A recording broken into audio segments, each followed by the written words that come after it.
guys digital notebooks, and I've got fucking analog pen and paper. This is the age gap episode, guys. Goodness. The one thing I didn't write down, and I kind of, if you guys are on board, towards the end we can do our propanes and cons.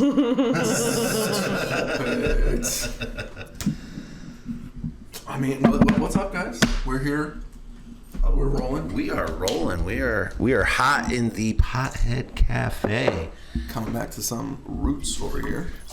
Yeah, it's been a minute since we've been back in the cafe. Man, been in the shed, but the dog days of summer and getting them trees cut down. It's supposed to be a hot one today, and we're definitely going to be cranking up the grill and running that propane tank empty today. We are going to do a full dump of our King of the Hill talk today and be done and over with it for a few episodes, guys. We'll give you a little break. We've really talk about Bob's Burgers next. Bob's Burgers. Okay. There we go. I hear we're going on another. Universe, now it has to happen. Stay tuned for future episodes. Guest on today. Favorite guest. Always fun to have them. Lisa Green, thanks for coming. Believe it's a holiday for you too. It is indeed a holiday. We are recording this on my birthday, so guys, my day. Look at this. Send them a cheesecake. Such privilege. But yeah, we're gonna fucking get into season 14 of King of the Hill. This is gonna be one hill of a podcast, guys. Buckle up, buckaroos. Whoa. So, all right. I mean, let's just cut all the other nonsense and get right into it. The new season dropped all 10 episodes right out of the gate on August 5th. We've all watched at least once all the way through, correct? Yeah. All right. We'll start off with the guest. Episode 1. What did you think? Are we starting with episode 1? Are we gonna do like overall recap? Like, what are we gonna do? Like, let's just start off fresh. Let's just focus on the main show and callbacks to the older seasons. Okay. Cool. There were a lot of those. Yeah, so overall, I gotta say, like, this has definitely been a very good, like, reboot. There's been a lot of reboots and things lately, and that's become very in vogue. But definitely King of the Hill did it pretty well. I would still argue, like, it's not quite where it needs to be. Like, I mean, there's just some parts where it just, like, ended very abruptly, and, you know, like, I was just really craving that, you know, like in the old series, they would have, like, the guitar riffs, like, especially at the end, just like that stuff. Stingers. Like, it was just really nice, especially like in the first couple of seasons. They did that a lot, and I just found myself like really missing it, and like especially when things would just end really, really abruptly, just like, oh, I'm done. And I don't know, like there's almost like something about that in terms of how much TV has changed from the broadcast model to the streaming model. There's definitely an argument to be made there of this is how things are changing now. This is how, you know, it's kind of incorporating like what are people doing when they're just clicking next and just binging things versus what you used to do, which is you go watch, you know, you watch Fox at, you know, 6:30, 7:30. It was 7:30 here. 6:30. Like it was like, I think it was 6:30 because it was always right before The Simpsons when I was growing up, and that was in the Central Time Zone. But you watch it, you know, do your commercial breaks, and then, you know, it's wrapping up, and you don't see the next episode till the next week. So, anyway. Getting that cheap Hulu account or Disney Plus account, I still get the commercials, so it still feels like nostalgic. It still feels nostalgic TV to me.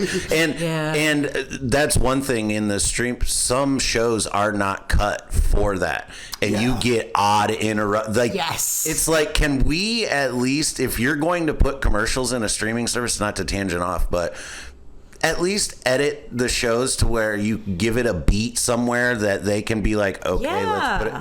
It's terrible. But so bad. this show still cut that way. But back to your... Yeah, especially funny when YouTube does that, because that's what I do is I watch YouTube all the time, and I'll just be watching like a really, really long video, and it really loves to do that with like 20-minute, 30-minute, 40-minute long videos. Just be like every 3 minutes there's a commercial break, and it's like sometimes like cutting someone off like mid-sentence. Yes. Come on. And I'm never gonna know what they said. And it's all of a sudden you're watching infomercials on the Weather Channel again, where they're screaming into the mic and the volume's 10 times louder, so you're scrambling to turn it down. Like, God. All right. But back to King of the Hill. The show. Okay, so yeah, I've prepared some notes, some way more than others. I definitely have the most notes on the first episode because I've had to watch that now like 3 times. And yeah, because you start and then you get started, then it's like, oh, your partner wants to start over. It's like, okay, we got to start over. Okay, I guess I have to start over for this podcast I'm doing now. Whatever. So I watched it 3 times.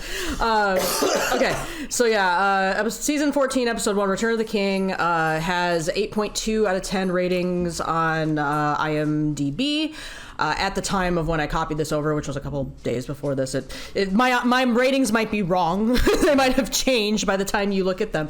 This is just they're still accruing, but as they've dropped. 8.2 is considered fairly good, like pretty good. Like there's a lot of shows that I've looked at where it's like, like I kind of obsess over ratings like that. I kind of like really get data geeky about it. And no, I do. I have no life. I'm terrible. Like 8.2 is actually really good. Like like a 7, like a high 7, like anything above 7.5 is also really good. Like once you get into the lower 7s, it's like not fantastic, solid episode. It's only when you start getting into like the 6s that it's like, oh yeah. This is why I quit watching baseball. It became too analytical. I would stop watching TV. I could not do that. I do this all the time. I just want to sit and watch a ball game and sit and watch a TV show and judge for myself if it's good. For sure. Statistically. I just like to know, like, how do my opinions compare with the rest of the world? There's that. 100%. Usually it's on point. Sometimes it'll be like, wow, really? People hated that? And other times it'll be like, oh. People love this? People love this? Why? What is up with that? So it's a very interesting social experiment for me. Anyway, so like the very, very beginning of the reboot, it's got a lot of work to do in this first episode. There's a lot of heavy lifting that has to be done. Description: Hank and Peggy move back to Arlen and struggle to readjust to their old life. Bobby runs into a childhood friend in Dallas, which is a very like brief synopsis. There's so much more that happens here. So much happens in this. One thing I did notice, like we start the episode with a nice cold open, and we talk about Hank's narrow urethra as a nice instant callback. Instant callback. Yeah, it's a great reintroduction to the series, especially for like because there's a lot of newcomers. There's a lot of people that didn't watch the original series, and they're just like, oh, I guess I should watch this now. And like they'll ask like, well, which one should I watch? Because like there's 13 seasons to get through. Right. That's like 13 years of stuff. Way too much. And so as a nice reintroduction to the series, it's pretty good for the newcomers that weren't around for the OG series. And it's like, oh, okay. And so, it's kind of like a nice, we're going to start here in this very familiar territory. And also provides a great opportunity for some very brief exposition from Peggy in like the first minute of the episode, just because just to catch people up that haven't been obsessively following this. Like I have. I didn't watch the series like right before it dropped. So ironically, I was checking my Facebook memories today. Oh boy. And on this day in 2017, I shared on my Facebook account that from Screen Rant, King of the Hill revival was in the works. So yeah. I'm like, wow, this is destiny. Yes, that is amazing. And don't question my fanhood. Oh man, I have to like, this is so funny. Like I have an ex that we have not really been talking for like 5 years. This was 5 years ago, but like King of the Hill was like his favorite series, like absolutely. And he was just like devastated when it went off. He was like such a like, no, seriously, just like the most emo baby about it. Just like, I'm never gonna find anything that fills this hole, and after a while it's really annoying. And so I don't know. And so like he just messaged me this morning and went to wish me a happy birthday. birthday, and I noticed on Discord he has like the little Hank Hill riding a lawnmower around his avatar as like a Discord plus thing, whatever. The Nitro gives you that, and I'm just like, I guess he found the new series. Love that for him. Okay, so yeah, so it was definitely like for a long time there, it was just a like. I think Bob's Burgers helped. I do think Bob's Burgers was a big contributor, and there were a lot of like writers that were on King of the Hill that were also on Bob's Burgers, and so like that, I believe that filled the space. That's my personal opinion. Dotrieve came over from King of the Hill. Yeah. So that helped. No, but this guy's so I love it. The fucking sound right now where it's Bob and what's his buddy? Arnie? What's his friend? Teddy. He's like, it's $4, pervert. All right, it's pervert. I love that shit. So I love Teddy for that. I love Teddy. But Teddy has big Bill Dotrieve energy. 100%. Like it's there, and but like Hank is very different from Bob. Definitely, like they fill kind of the same role, but like.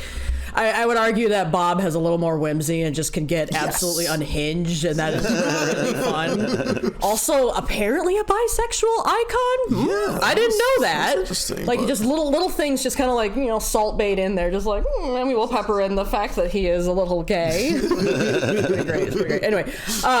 Anyway, so back to this. Yeah, so within the first minute of this new episode, we've got that exposition from Peggy, where she's just like, we've been in Saudi Arabia for amount of years, and he's gotten used to eating the hummus, and all that, whatever it was. Like she said like the word of the food or whatever. Yeah, and then we get that like. Right there, we have the newness of the Dallas airport, and he's just, he has that, Toto, we're not in Kansas anymore kind of feeling, and it's just off to the races from there. See, I only take one note per episode. What's the thing that stuck out the most? And that was the thing. It's like modernizing. He's just been like fucking shell shocked. It's like, whoa, okay, what? Everything's new. So we've all traveled. Oh yeah. We've all traveled. I've so had this moment. But you have so. Yeah. But in the last 8 years? Yes. Really? Yes. I feel like most airports that I've ever been in, it's always been like uppity, bougier. Yeah, it is. Shop. It is. So that wouldn't be that's not the culture shock. I'm like, oh, okay. Yeah, the airport not so much, but like because they've been to the Dallas Fort Worth airport. Remember, they go to the fly to. Yeah. Right, the Thanksgiving episode. Thanksgiving episode. They all get stuck in there, so it's like. Yeah. No, I guess maybe they noticed the animation was different. This motherfucker with his goddamn animation. Never watched an episode of Archer in his goddamn life. Scary. I have watched Archer. But anyways, yeah, continue. I mean, to Hank's point, growing up in an airport, like, shouts about to fucking living in the Bay, but I got used to the San Francisco airport a lot. But then I moved to Seattle. I moved out here. Dude, I went there like a year and a half ago. I was like, what's going on here? Yeah. No, and that was me because like I grew up in the Chicago area, so like and I moved out here. Like I've been in Michigan for about 10 years now, and I know way too long. That's too long. But no, and like I went back to the O'Hare Airport like for a school trip at the time during college, and like I just remember being like just like weirded out, just like, oh man, everything's so much different. But there is also the added thing of like I was born before 9/11, and so I remember what airports were like before 9/11. Before we had TSA, man. Like I never flew before 9/11. It's wild. I mean, there's like a scene. Before, there's like a scene in Home Alone, and like Home Alone is like it's not really said, but it's set in the Chicago area. Like his like the big house. It's in the north suburbs, and so like you watch Home Alone, and there's that part with them just rushing through the airport, and they can just blow right through, and that's like such a relic of the time now. Right. It's like, oh man, it's not like that anymore. But no, so like just the transition of how that has changed and how we have just like added all of these amenities to everything all the time. Which explains why none of the other cast was there to greet them when they got at the airport. Nobody was there, which is very modern times. You just jump in an Uber and go. Yeah. You welcome everybody when they get to your house. Yep. No longer seeing all the bike lanes and the fucking. Yes. I was like, oh my god, that's so Southwest. Oh my god.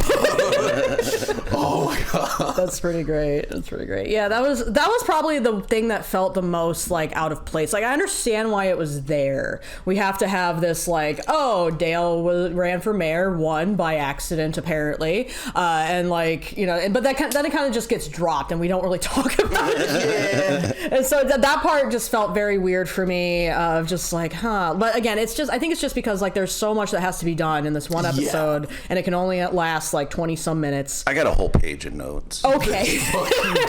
By all means, dive in. We touched on the pee joke at the top, but like, how about Peggy's pronunciation and use of the Arabic? Oh my god!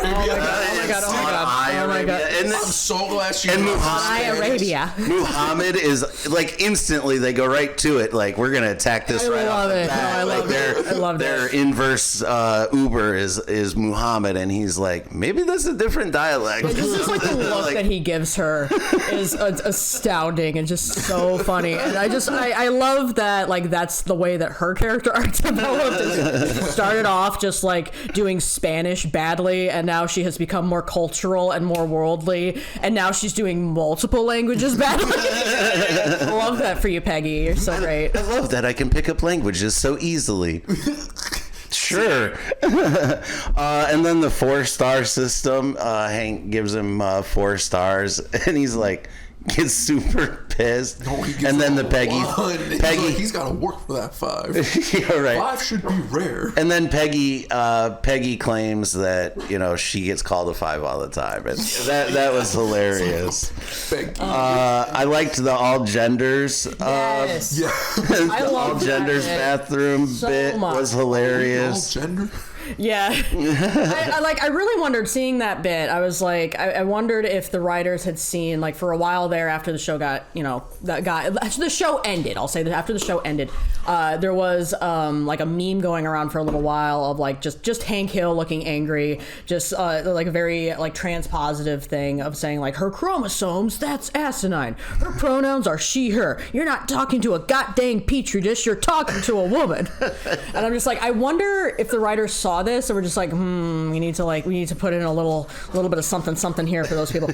Just like I feel like that's a thing, just because that was such a like the fans want this sort of thing. But no, the bit, because there's some other inconsistencies that I have. Yeah, there's also that. And overall, I do think that a lot of this season was written in terms of like probably how the writers approached it was like, okay, let's make a list of all of the issues that the Hill family needs to address that are new since canceling the series. Right. So, but no, the line, I don't want to be presenting my maleness to any kind of woman that walks in on me. That's how you get canceled. The canceled joke. And Peggy's so like intuitive. She's like, I don't know much, but I know I'm female presenting. Female presenting. We're going to take a quick time out to reset the security system and jump right back in. Yeah. All right. We are jumping back in right. after we reset the home security system here. So we left off with the all-gender bathroom, and then we jumped to the Robota-chan restaurant. The introduction of that. That was kind of cool. I guess we'll get more into that further down the road. I had the Peggy as a 5. And then we find out that the Hills had rented their house out to Brian and his family. But he had left pamphlets on solar power. And Hank's joke about what other religious propaganda did he leave? Oh my God. Like that had me rolling. That was great. And then we get the catch up of Nancy and John Redcorn, and that was great. And they slow burned us into they do a YouTube channel on promoting selling houses, and the comments, if you paused it at all and read the comments. So John's in that, right? Everybody knows. Everybody knows. She mentioned specifically like it was Dale's idea, so I'm like, oh, right. So he still doesn't know about the affair. Cool. Right. And like there has been something going around of like, oh, like Bobby, does Bobby know? Did Bobby know? Like, did Bobby figure it out? It's like, no, Bobby knew from the beginning. Like, yeah, and we get a call to that later in one of the episodes. I have it down in my notes, but where that gets addressed.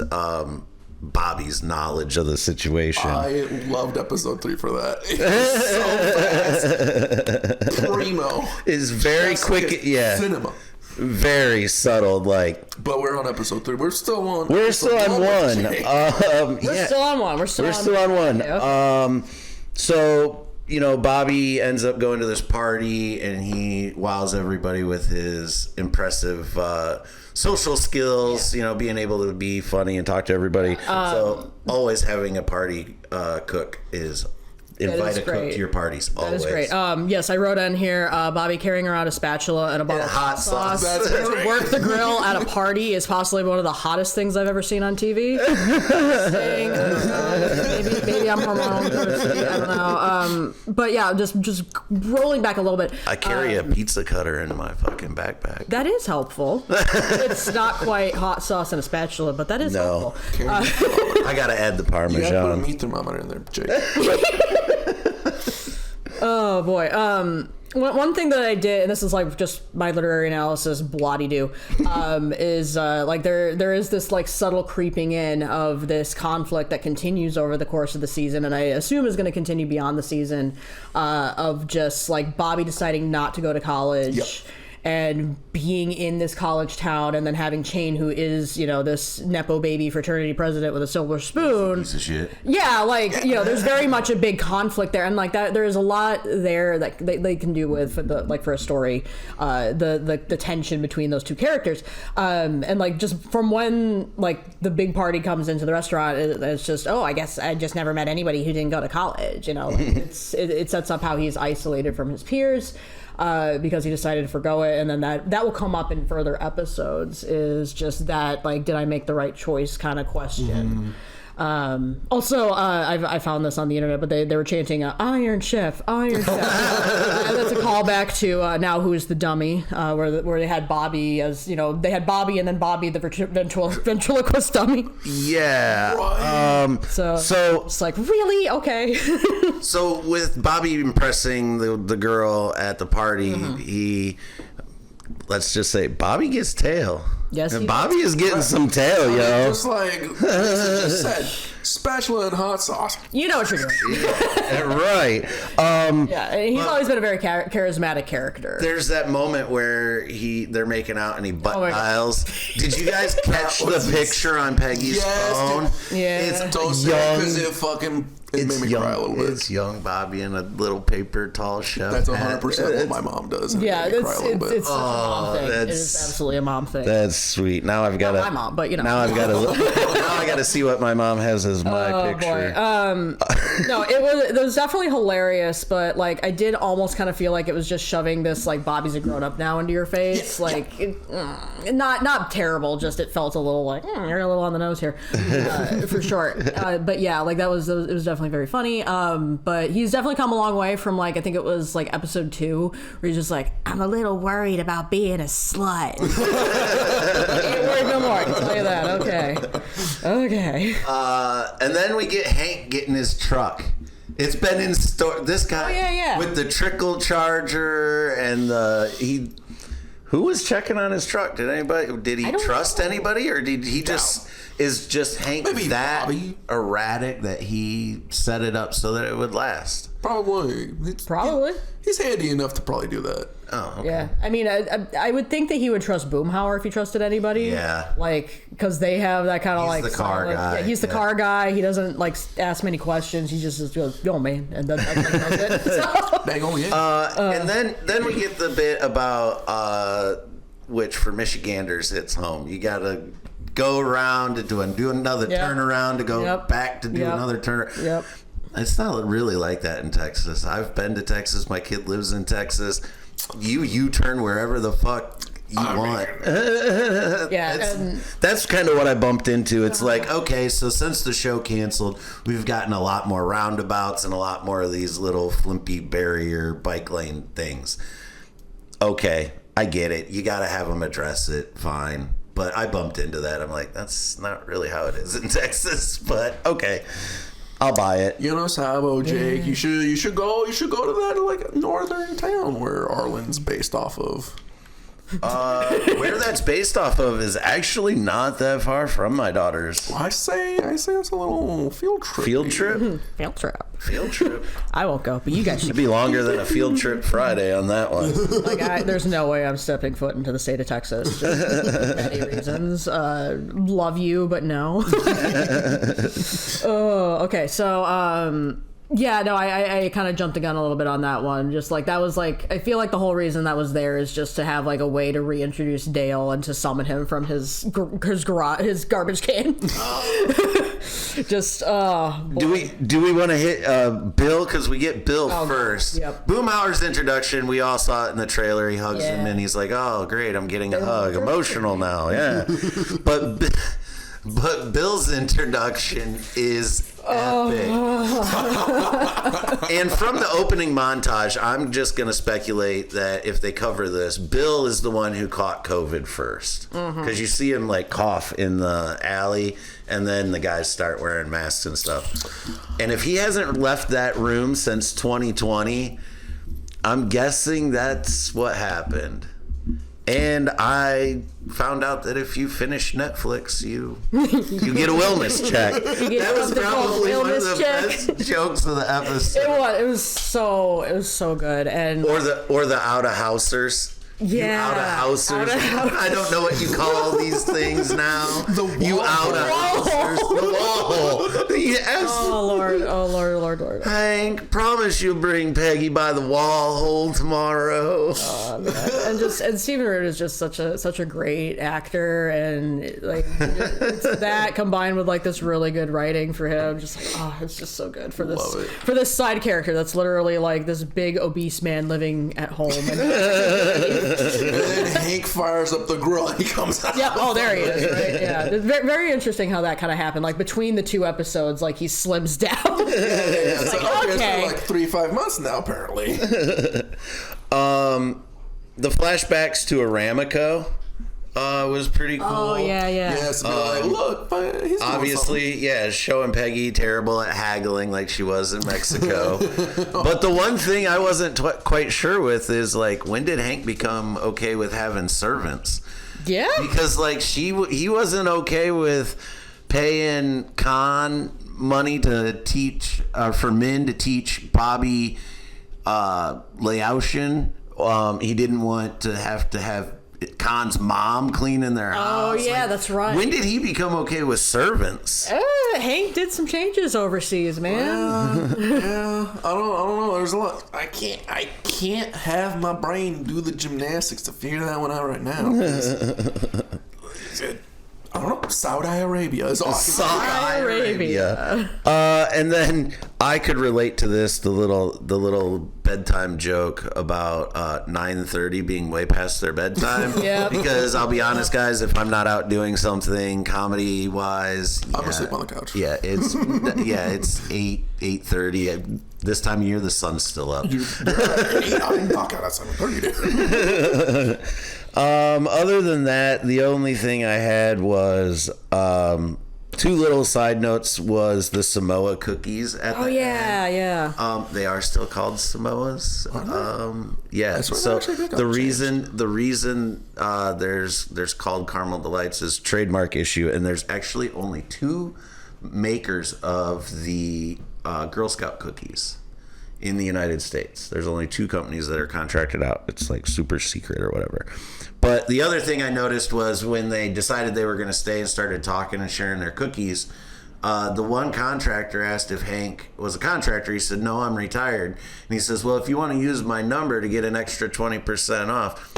Hank ain't never been about doing that. He's the honest guy. That wouldn't be right. Mm-hmm. So there was just a few character issue bump-ins that I had there towards the end. But that's all I had on episode 1. The biggest thing about that I noticed, and like this is just like for me, it felt uncomfortable. Like we have that just really nice scene, and it's whole thing. Like it felt like wholesome. It's so wholesome, but like it felt like what they should have ended the episode with. It felt like an episode ending, and like they actually had the guitar in there, so it felt like, oh, this is where we're gonna go. And then we cut back to their house, but so like that felt uncomfortable for me, but I understand why it would be important to have that like final image for the first episode. It'd be that tableau of the 4 guys around the grill doing the yup thing, especially because of the previous series finale to Sirloin with Love and how like it ended with the grill. So I'm like, okay, I guess, but it did just feel like that was where the episode just should have ended. Like I said, that's probably like one of my biggest yanks about this entire reboot is just the natural progression of the episodes, like episode to episode, just feels a little weird. Like that's what I had mentioned before. And one of the things I was going to talk about later is that this season seemed more like a continuity, like. Mm-hmm. Each episode had a repercussion for the next episode, like it was lived in, where the original series they were so disconnected they could have taken place any point in time, where this is more like we're telling you a full story. Yes. Yes. I mean, when we're trying to like do a time skip, I kind of see it's like, I guess they're probably trying to make it a little easy to then just kind of go full pedal to the metal for season 2.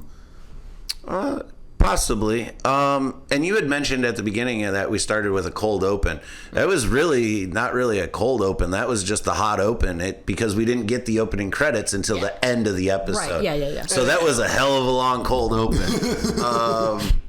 That was another thing I kind of bumped into a little bit. But overall, honestly, I would have liked to have seen the premiere be a 2-parter. Yeah. With more interaction of the guys and them deciding, okay, the cookies was cool to make them change their mind. I mean, I get it. But, like, I wanted to see more, like, pull and tug with it. Like, the decision was super snap. Like, very quick decision. I get it. You got 25 minutes, wrap the episode up. But do a 2-parter. Yeah. You know, but anyways, that was. I get that. That could have definitely been a better way to handle. So, like, just because there was just so much to get to, and just having a 2-parter. But like those people that wrote the 2-parters, like, I don't know that they're writing on the show anymore. So like that's they've done very well with 2-parters in the past, but it's just like, would those same people be around to do it? I don't know. Okay, so we episode 2. Good. Okay. We're already at episode 2. We're an hour in, guys. This is gonna be a Rogan-esque episode. Oh, good I need Lord. Spark notes here episodes. God. All right, I'll hit key points, guys. I'll start trimming it up. So episode 2, the beer story, 7.9 out of 10 on IMDb. Hank and Bobby are competitors in a homebrew beering competition. Boomhauer bonds with Luke Jr. over non-alcoholic beer. Okay, I don't have, again, not nearly as many notes, but I do have. I don't either. I have some thoughts about it. I don't know, it's the probably, I mean, according to IMDb, it's like the weakest episode, and I can see why. I can see why it's the weakest episode, just because the way that it was handled as a story, it was just off. Like, it just felt off. And, first of all, like, we also have, like, we're going to focus on Luke Jr. all of a sudden, episode 2. I feel like this episode was just out of order. Yeah, like, it just felt weird, considering, like, we have done no development on Boomhauer's life. Like, we see the girlfriend in the intro, but we never meet her. We don't see her in the show. Like, we just know we have Luke Season Jr. 15. Yeah, which implies, there has to be a Luke Sr. in the picture, who's no longer in the picture. We'd assume. But, like, yeah, just like it was good for like a couple of gags over like just the whole like, this feels so wrong, giving a non-alcoholic beer to a child, even though there's nothing actually wrong with it. Like that was funny, and like that, but it's just like. That was where the vehicle like stopped. Like that's as far as it went. It was just, after that. It's like, Boomhauer, stop him. It was like, dang old stop. Dang old stop. It's like, fuck. Because then the whole like competition took priority, and I was like, interesting until they both just like, "No, we're gonna drop out of the competition." It's like, oh, I guess. Spoilers, damn.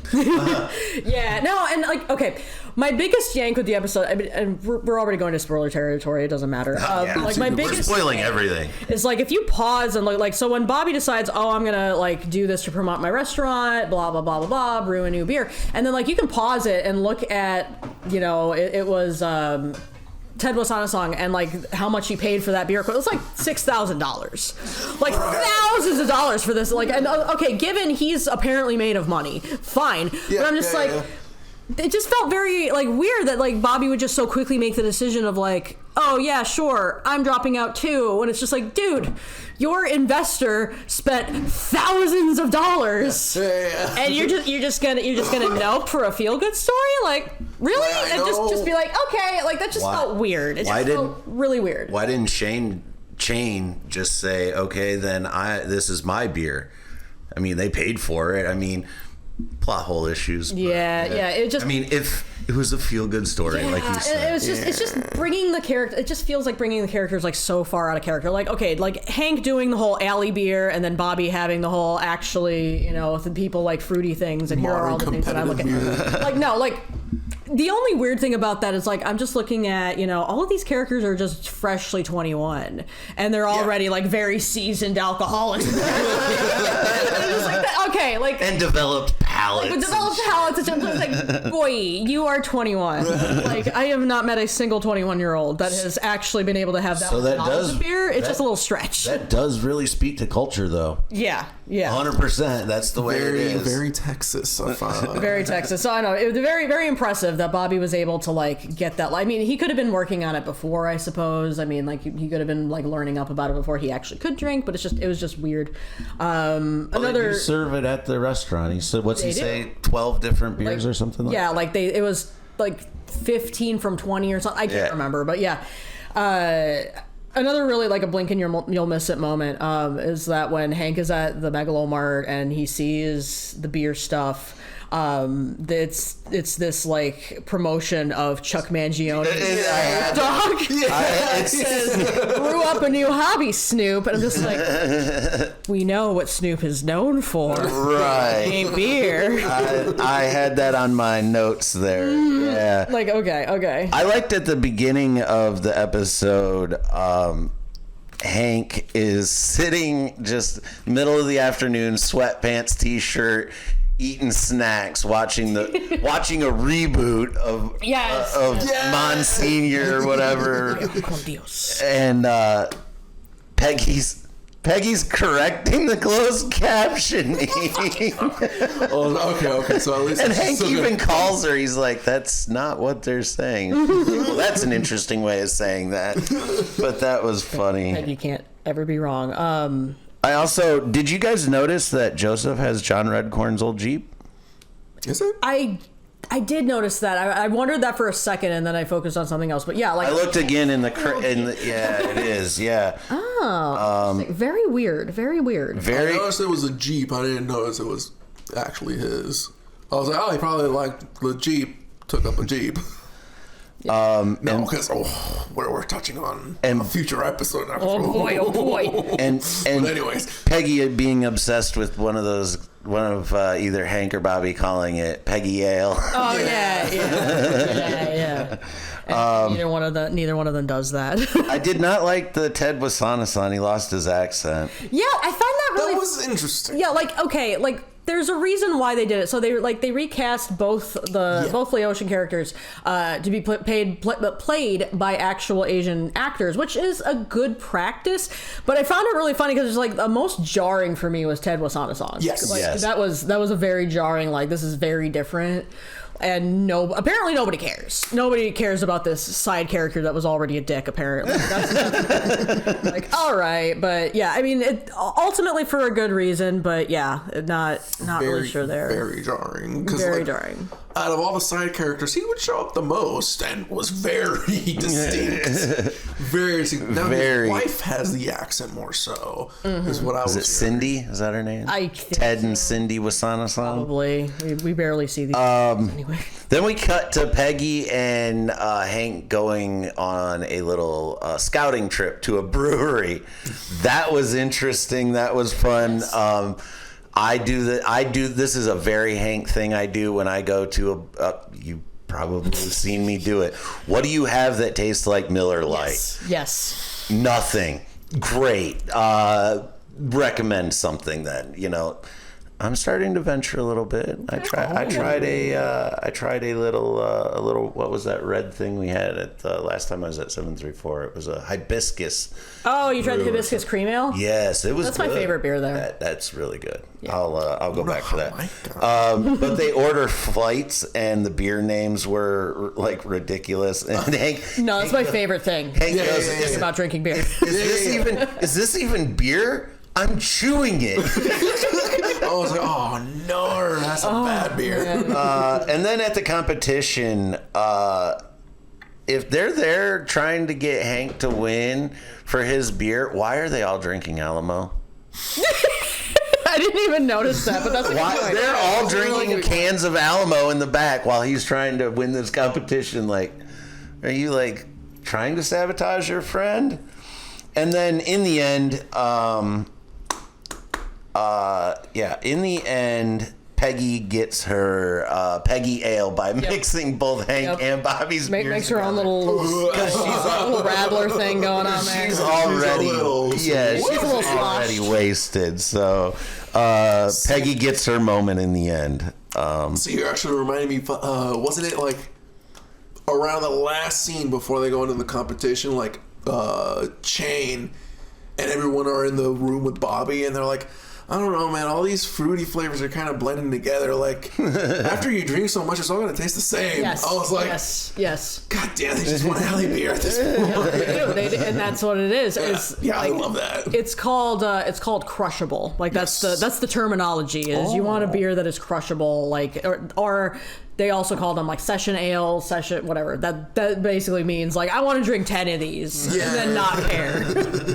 I love it. And that was probably like the best part of this episode for me. Was just like how craft beer snob Bobby is and the kinds of quips that he throws. Like it's the accountant of beers. And then like the friends, like the group of friends, like Chain's friends that were judging it to an extent. The guys in the alley, like just that part, I think was probably my favorite. It's fine. It's fine. Fine. Yup. Dang. It's my new rating system: 3 yeps and 1 fine. So after like I've watched all these these episodes twice now. I feel like story-wise, after we go through episode 3, I think you guys may agree with me. We probably should have swapped episode 3 and 2. Put 3 in front of 2 because 3 really sets up Bobby's puritanism in the craft beer versus listening to everybody trying to. So I think if you switch the storytelling wise, that's just an observation from my point. Talking back through the episodes, but I guess I see it more from the side plots, because I kind of see it as Bobby on his own is still this kind of like particular kind of snobby guy, and he's still putting it in the restaurant too. Like person, and then like his moves, Yeah. But like the side, I say the side story should have been swapped around when they were. So are we officially moving on to episode 3? we are now on to 3. That's all my notes. Episode 3. We burned through that one. We did. Bobby gets grilled. 8.1 out of 10. That high, huh? Yeah, I know. I was a little surprised by that too. I was just like, okay. We still like cancel culture. You love cancel culture. I don't know. Like, and you can tell me your thoughts on this, because like my thoughts on this whole episode was like, again, part of that, like, I think the writers are just trying to find things that they want the Hill family to respond to, and like this definitely feels like it just for the sake of like cultural appropriation. Like we have to do that, but I'm just like, that's how I felt. it really suspended my disbelief though, because I was just like, Dallas isn't really like this, is it? It's still Texas. It is very right. I can see that very much Texas. Else, but like, I don't know. If I'm wrong, please let me be wrong. I've never been there, but I'm just like, I don't think anybody would be quite this like aggressive. And then there's people for this episode because there's a point where like the one dude is just like any relation to Cotton Hill, and like Bobby's like, he's my grandfather. I had that in my notes. One of the German guys is the grandson of one of the Mighty Men. The way they call that back. That's our first Cotton Hill callback. And there's some nerds on the internet that are just like, well, Cotton wouldn't even have been there in the Northern Theater. It's like, no, he would have been in both. It's just like, okay, like I don't know. There are some callbacks here that just kind of feel like they're trying a little too hard, and this is one of the ones that felt like, you're trying a little too hard, And like, how many people have the name Hill? Like probably a lot. Well, yeah, you're from freaking Germany. Yeah, I mean it's right up there with Smith and Lee and all those other ones. I'm not so versed in the white names then. But I liked the big thing about the. Oh, go ahead. You were doing the breakdown. Sorry. So we have both of the authentic Robata charcoal, and I can't remember like the part where Hank gets pissed off about him using charcoal. I don't think it's this episode. It is. Is it this episode? Yeah, okay, yeah. I was like, was that the first, like the third or the fourth? I can't remember. Yeah. So that whole thing being like literally you're walking out on a free meal because you don't. Yeah, because that's right. They're just like, we're gonna go to the presidential library. Yeah, and so like that was interesting to me. It's like, okay, like I understand why Hank's upset for the very silly reasons that he would be upset to make fun of, that fits with his character. Yeah. But like, yeah, like I love how he justifies it in the end. But that one itself, that was so Hank. That was 100% Hank. We brought you back to fucking real Hank. I'm actually kind of disappointed that didn't become like more of a thing, only because like when like stuff was trickling out, that was one of the first things to trickle out was like I think it was like Grey Delisle, who I forget who she plays. Like she has a smaller role in this. Like she posted something where she was at this cast party or something with like this promotional image of Bobby with like a little bio on her. Yeah. The chef. So like I follow Johnny Tutellos. It was probably him. I don't know if he was the original person that pointed this out. It doesn't really matter. But like he was just like, oh man, like he's gonna be a Robata chef. They use charcoal. That's gonna be a whole thing. Is that Hank with his propane and then Bobby with the charcoal use it as a professional chef? Like, ooh. So like for that reason alone, I'm just like, that felt very anticlimactic to me personally. But so spoilers got you on that one. Spoilers did kind of get me on that one, and that's just, I don't know, that's just part of it. It's just I don't mind spoiling myself just because like I am just one of those people where I'm just like, ooh, I want to see what they do here. Right. I don't mind spoilers because I want the context. Yeah. Then. Like hearing it or third person in it. I want the context, So yeah. I get that. Yeah. Other part in this, like, okay, so Bobby gets accused of cultural appropriation. That becomes a whole thing because like the dude's just like, no, I don't want to sell you this charcoal because you're not Japanese, and even Chain being Asian is still like not enough. Chain does Chain things. He's so dumb. If there was a Laotian martial art, I'd use it right now to kick your ass. There is Don't tell me about my culture. Oh, boy. And learn about it, you idiot. And then they have this whole thing in the Bush Presidential Library, and like Hank is just the gigantic geek about the whole thing, which does track. That was an interesting plot point that I felt like they could have done a little more with, but it was an interesting plot point of like, oh, everybody's here because they're all conspiracy theorists, and they love Dale and his Substack apparently that he has. I had Dale has a Substack. That was my exact. And what in the fuck? Okay, I don't even know what Substack is other than it's a social media platform or whatever, I guess. It's like the new Live Journal that's fancier. Okay. But he's got a Substack, and there's more people that are actually listening. Like in the original episode, everybody just thought he was crazy. Now people are actually listening to him. Yes. That's what me and my sisters would always be talking about. I mean, people now, like, looking back on Dale, kind of agree on a lot of the things he's saying. What are we gonna do with Dale now? One of my favorite things to do ever, and we've talked about AI on this podcast before, and I'm not like I have all of the ethical things 100% like as like I feel bad about doing this, in the same way that I feel like bad for eating Chick-fil-A at EMU. Just like I should not be doing this, but it's EMU dining, it's fine, whatever. So one of my favorite things to do with ChatGPT is just to be like, hey, consider the character Dale Gribble from the series King of the Hill, explain in character this thing. Make it as conspiracy theorist crazy as possible and just see what happens. It's so great. I love it so much. It's my favorite thing. Especially if you tell it like, oh, make it like half right. Make him actually onto things. I've done that with like with tabletop role playing games that I play, where I'm just like, have him explain this thing that's actually happening that people don't know about, and have him be kind of right. And what would his take on it be? And that's what I did. And I'm just like, this is the most amazing thing I've ever seen. So that was a very fun thing, and I definitely recommend doing that. I'm 100% putting this down on my notes. You need to. You need to. The fuck up. You need to. One thing I did with Dale is they definitely shoved the wingos in your face. Yeah. I was hoping for some more like pocket sand or what was it? Monkey moves. What's where he fight like a baboon or whatever, but I guess it was just the wingo they decided. It was probably easier on their voices and easier once Toby Huss took over.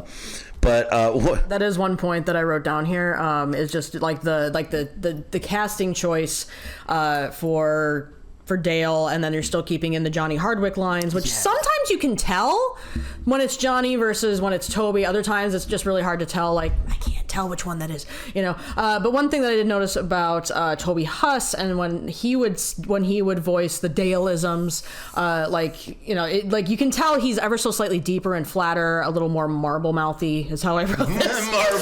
But you can really tell on his the gee, like that part when he's just like like that is so like that is a very big tell of when that's Toby. I mean the other ones like Sko Shaw, Wingo, like these are all Dale-isms obviously, but I think that's why they didn't do as many gee, because it's a little hard to see that as the same character.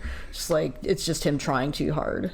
And speaking of voices, this is then when we get that scene in the restaurant where Joseph is talking about being the only white guy on his construction crew, and his fucking coworker's about to say something, and he just holds up a finger. That was the best. And they bring up he's like, I can't go as Speedy Gonzalez as for Halloween anymore. But that was called back to Mel Blanc and stuff. I loved the Hank moment when he's like, would you like to be the president? And he raises his hand and starts giving the oath, and he just cuts him off, and he's like, a simple yes or no would have done. That's very on brand for Hank's character. I feel like they did, for the most part, they were very traditional with sticking to Hank's character here throughout most of the series. Because I think he did that in the hurricane episode, or the storm readiness episode, whatever that was. Where he had to be the disaster person for just no reason other than he wanted to. He was very serious about this. I think he also did that about jury duty. So it's that's very in character for Hank. Very. And then we end the episode with, I've got a question for everybody. Oh, no. Would you eat the sauerkraut ice cream from Bobby's restaurant? I would try it. I would try it. I would take a bite. I would try it, but I'd be like, dude, no. That's an ambitious fusion right there. I can't even talk. Ambitious fusion. I mean, I feel like I've tasted some weird flavors before that aren't coming to mind. So I'm like, I can see some sour sweet thing going on, but I don't know. That's man. a stretch, I've been bro. having some sauerkraut recently. I was like, but that's how that one ends. So now we can move on to episode 4, which is Chore Money, Chore Problems. Yep, 8.1 out of 10 on IMDb, so still Should have pretty been higher. good. I really like this one. I really like this one a lot better. I did not love Bobby Gets Grilled. I like Chore Money, Chore Problems a lot better. Hank joins an app for handymen and struggles to get a good rating. Bobby learns that Connie is dating a mutual friend. what's the diamond? Well, Bored ass Hank is able to shave 0.4 seconds off the drain. That is very on Hank brand. I think we could all agree. And then we start to see the development of Peggy's reality TV problem with the naked makeup breakup show. It's a British, Is that what it was called? I love that. It's a British baking show where couples learn to bake together, but they're naked and talk about their feelings. Which sets up the episode that any in today's culture, just talking to each other is like therapy for us. So it kind of like everybody's a therapist to somebody. That's a kind of like the overall thing for the episode. But that was hilarious. And the fact that Hank gets roped in because he's bored of the TV show Peggy's watching, Boomhauer had texted him and asked for a nail gun. And Hank's explanation of what type of nail gun do you need, because I have 5 different nail guns. Which the nail gun joke comes back in a later episode.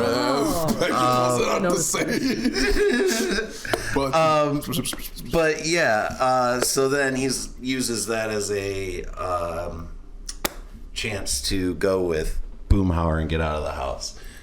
And it's actually, Hank doesn't technically join the app. There's, Boomhauer gets hit on the head, which I don't know if you guys thought about this, but at least for that episode, this was the perfect opportunity to remember the Firehouse episode where everybody else this was %1,000,000% expected. I expected it too. Like, this was the perfect opportunity to do that, and they just sidelined him. But I think we just answered why they didn't do that. But yeah, I had that written down. We get a call back to the stars because Hank only gets 2 stars instead of 5 after he doesn't want to talk like bullshit with these people like Boomhauer does. And, like, I read something on the internet where somebody was just like, they should have had it be the guy that he gave 4 stars to in the first episode. I'm like, that would have been nice, but that would have been a good callback too. Would have been a nice callback. Then the guy starts to overshare and makes Hank uncomfortable, and he goes, I'm broken, and his wife shouts out, so's my vibrator. And Hank mumbles under his breath, I'm not fixing that.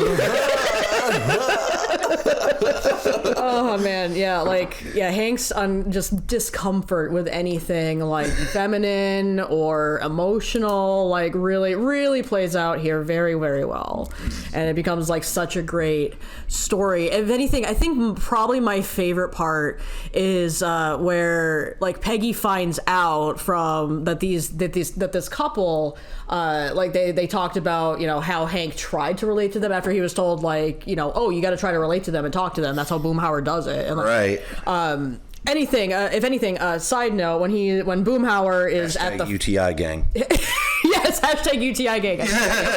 No, at the beginning of the episode where Boomhauer is talking to this girl, like, it actually had me questioning, like, is he single? Is he with that girl? What's going on here? Because, like, I don't know enough about it. Like, I first thought, oh, he's macking on her. He's hitting on her because he's been shown to do that. He's still the most ambiguous main cast character that we don't know much about. What you hear and we don't even get so one of the biggest reveals was that he was a Texas Ranger. Yes. That never gets mentioned at all or anywhere. Like, this, again, Boomhauer's still just this mystery of a man. Is he with the lady? Yeah. is he one of those guys? You know, like what's? And then later on, he's like a master mixologist for some reason. Like, whatever. Hey, we all learn new skills. Oh man, but yeah, all right. Yeah, I really thought, like, at first I really thought he was just like hitting on her, and then it's like, oh no, this is how he does it. This is how he gets this 5-star review from everybody that he talks to, because he talks to them, and he's just like a really good listener. And like, even though nobody can understand what he's saying, apparently, like, I don't know. I felt like there could have been more with that. Like, I'm just like. Because it was only like that one girl that he tried to date that like called it out of just like, look, I can understand like half of what you say to me. Marlene, that was a great episode. Anyway, so favorite part of the episode, getting back to that, you know, after Hank goes back to this, you know, new parent, you know, young couple, and tries to do a different job there. Yeah, to redeem himself. And he's telling them about like, oh yeah, it was really hard for me when, you know, like Bobby didn't latch on to Peggy at first, blah, blah, blah. Like this whole thing. And so they end up going on this like podcast, you know, video, something or other. Yeah, they had a parenting vlog. Yeah, the parenting vlog, and mention it directly, which I'm just like, yeah, no, that wasn't cool. But I thought it was really funny. It's like Peggy wasn't even upset about him sharing that information. It was just like, why did you have to use my stuff for that? Yeah. Why couldn't you do your stuff? Like, that is like, that's just such a good point. Like, go Peggy, you know, for calling that out, and just like, you shouldn't have to use my thing to connect to people. So, yeah. As a little baby parent, I did not like that they were vlogging their parent journey. Yeah. And that's why they were using for money. I was like, bro, I don't like this, but I see what you're writing, guys. I see what you're writing. So that was my little thing. I did not like one of my favorite parts of the episode was Bobby and Joseph go out on the balcony and watch their neighbors. Oh, man. The show is The Adulterers, which is very on brand for Joseph, considering Nancy's indiscretions in the past and his lineage. But I thought that was hilarious. And then Bobby's still trying to teach him to yes and keep the story going, which they call back to with when they bring Connie into it, once they start to kind of like reshape that relationship, which Bobby and Connie share a karaoke moment, which calls back to their first dance. They have look at this, I'm getting goosebumps. That's a sweet moment. It calls back to their first dance in the original series, which is kind of like foreshadowing some things.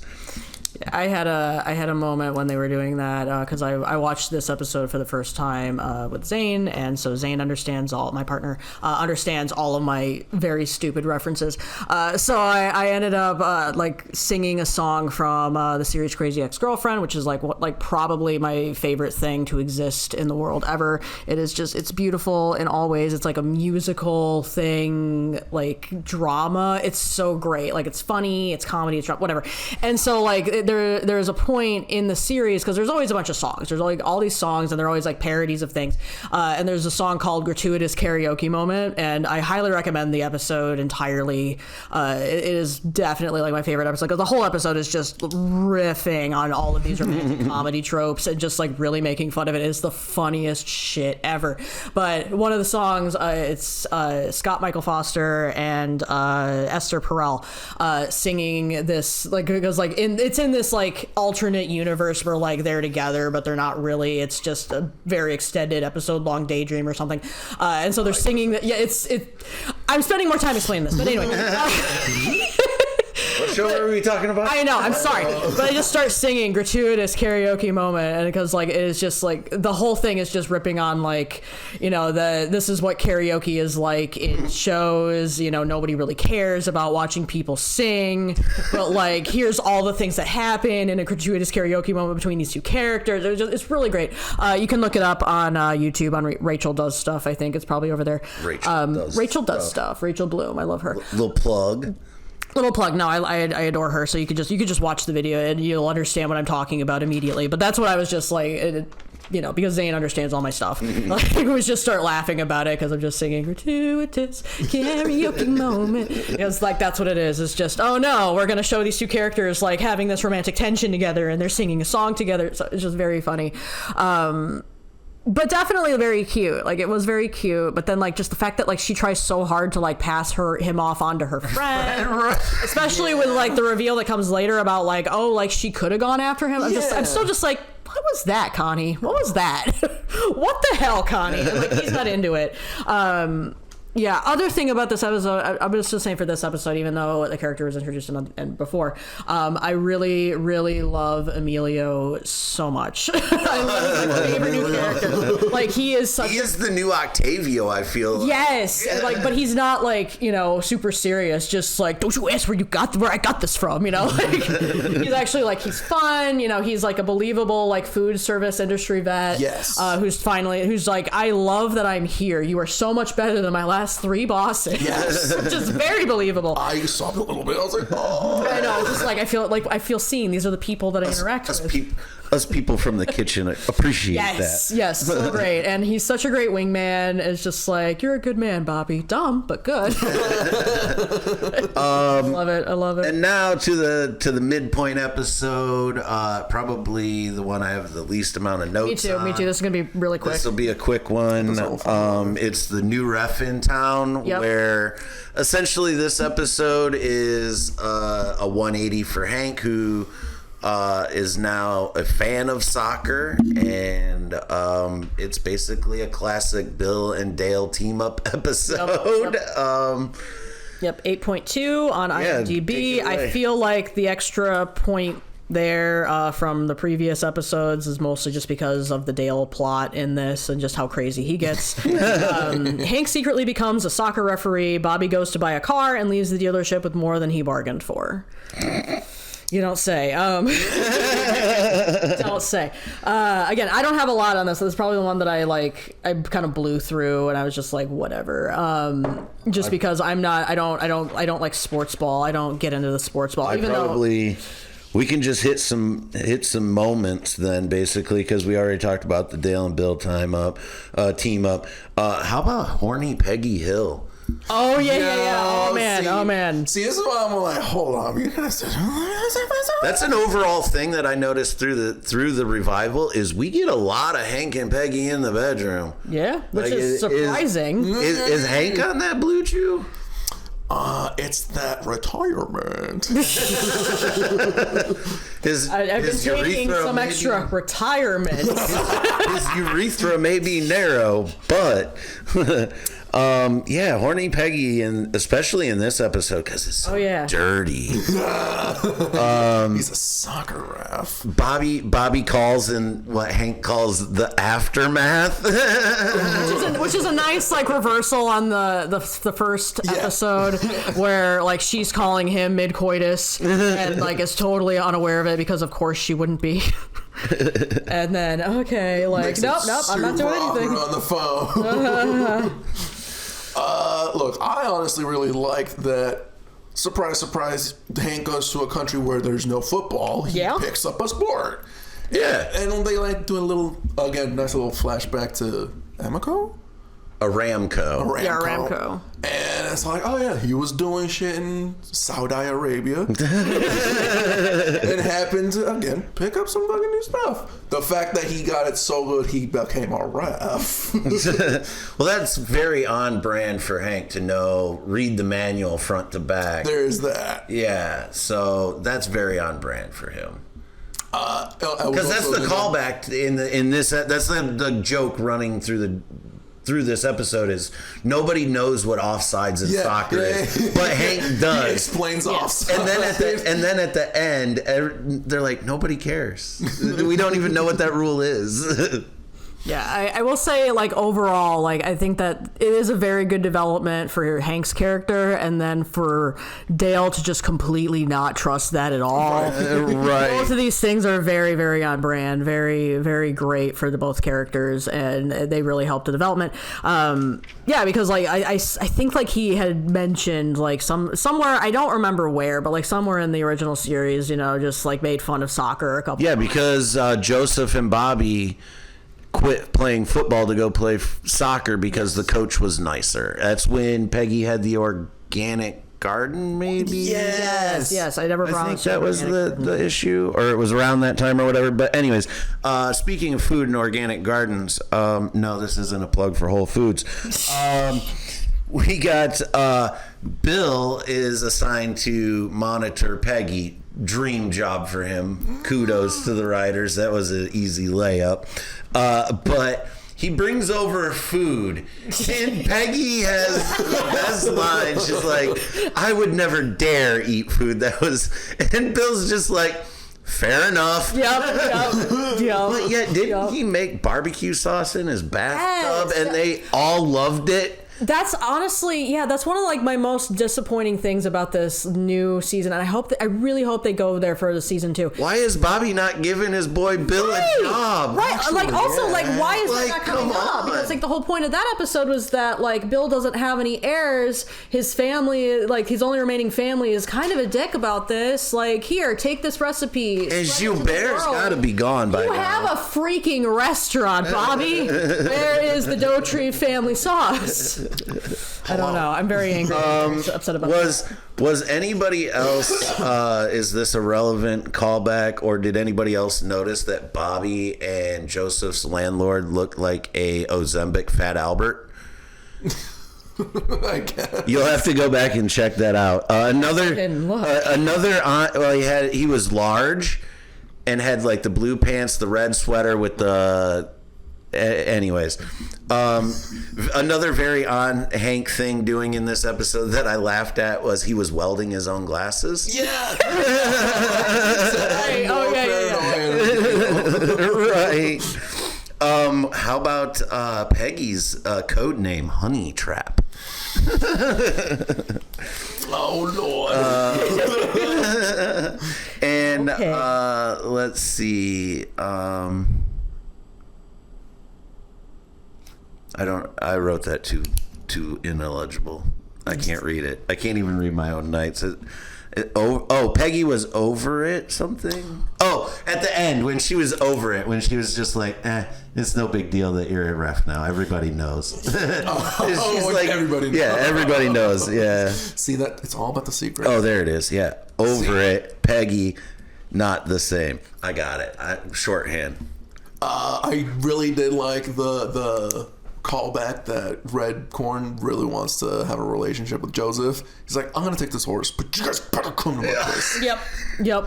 And Bobby's even like, and he's in on it. Like, I've had enough horse stuff for a while. I think that's a great Joseph you and Joseph it, though. Do. Like he's a stand-up guy like that. And he has that just that daydream of riding horses and poor Red Corn with his hair. I feel the man. I feel the man. I'll just say that. Yeah, and it was kind of disappointing to find out. It's like, oh, that was just a fantasy sequence. I was like really hoping like, oh, maybe they're actually like, maybe Joseph knows it now and they're bonding and crap. It's like, nope, sure not. Okay. Okay, guys. I don't know what our timestamp is yet, but we're at 110. Only 110. That's not bad. We may get this in 2 hours. But okay, I have many thoughts going forward. Many thoughts. Really? Yeah, I know. I the last 3, I was just like, meh. But many more thoughts on these. So we may burn through some of these, but. Before we burn through them, I'm going to tell you what, guys. This episode 6 is probably my favorite. Oh man, it's so good. It's good. So many I'll let you start us off while I refill another cup of coffee. You do that. Can I have some coffee? That'd be so great. You can. Sugar, creamer, both. straight black. Sugar and creamer. I'm a little fancy bitch. Okay. All right. So Peggy's fade out. Hank discovers that Bill's new coworkers think he's married, while Bobby discovers Connie's boyfriend may be cheating on her. Peggy struggles with her self-identity after getting rejected from a teaching opportunity. And I have so many things to say about this because this is the number one thing I was really, really excited to talk about. And I thought they were going to go on like a regular, like, oh, we're going to release it like, day or something. I thought that was how they were going to do it. I remember when I scheduled the day for this, I was just like, can we talk about this at this point? Because by then episode 6 will be out and I have things to talk about here because I already knew, like, there was already kind of leaked that, so Connie is practicing ethical non-monogamy, E&M, and I have many thoughts about this because non-monogamy and polyamory, polyamory is a subsect. They are not very well represented, like on TV, in media, like at all. And it's just one of those things. So it's like to see that like, this is coming up, not just in general, but in King of the Hill, which is a very like traditional Texas setting. Like that was huge. And so I have some thoughts about like how they handled that. And I was actually a little disappointed. But like it's not terrible, but I shouldn't be surprised because representation on TV does not always go the way you want it to. In fact, it usually doesn't. But it's like, okay, but at least this is here. And like I'm still already seeing people having like thoughts about it, and, like very negative thoughts about the fact that this is a development for Connie. So I have some thoughts about that I want to get into, and how we portray that.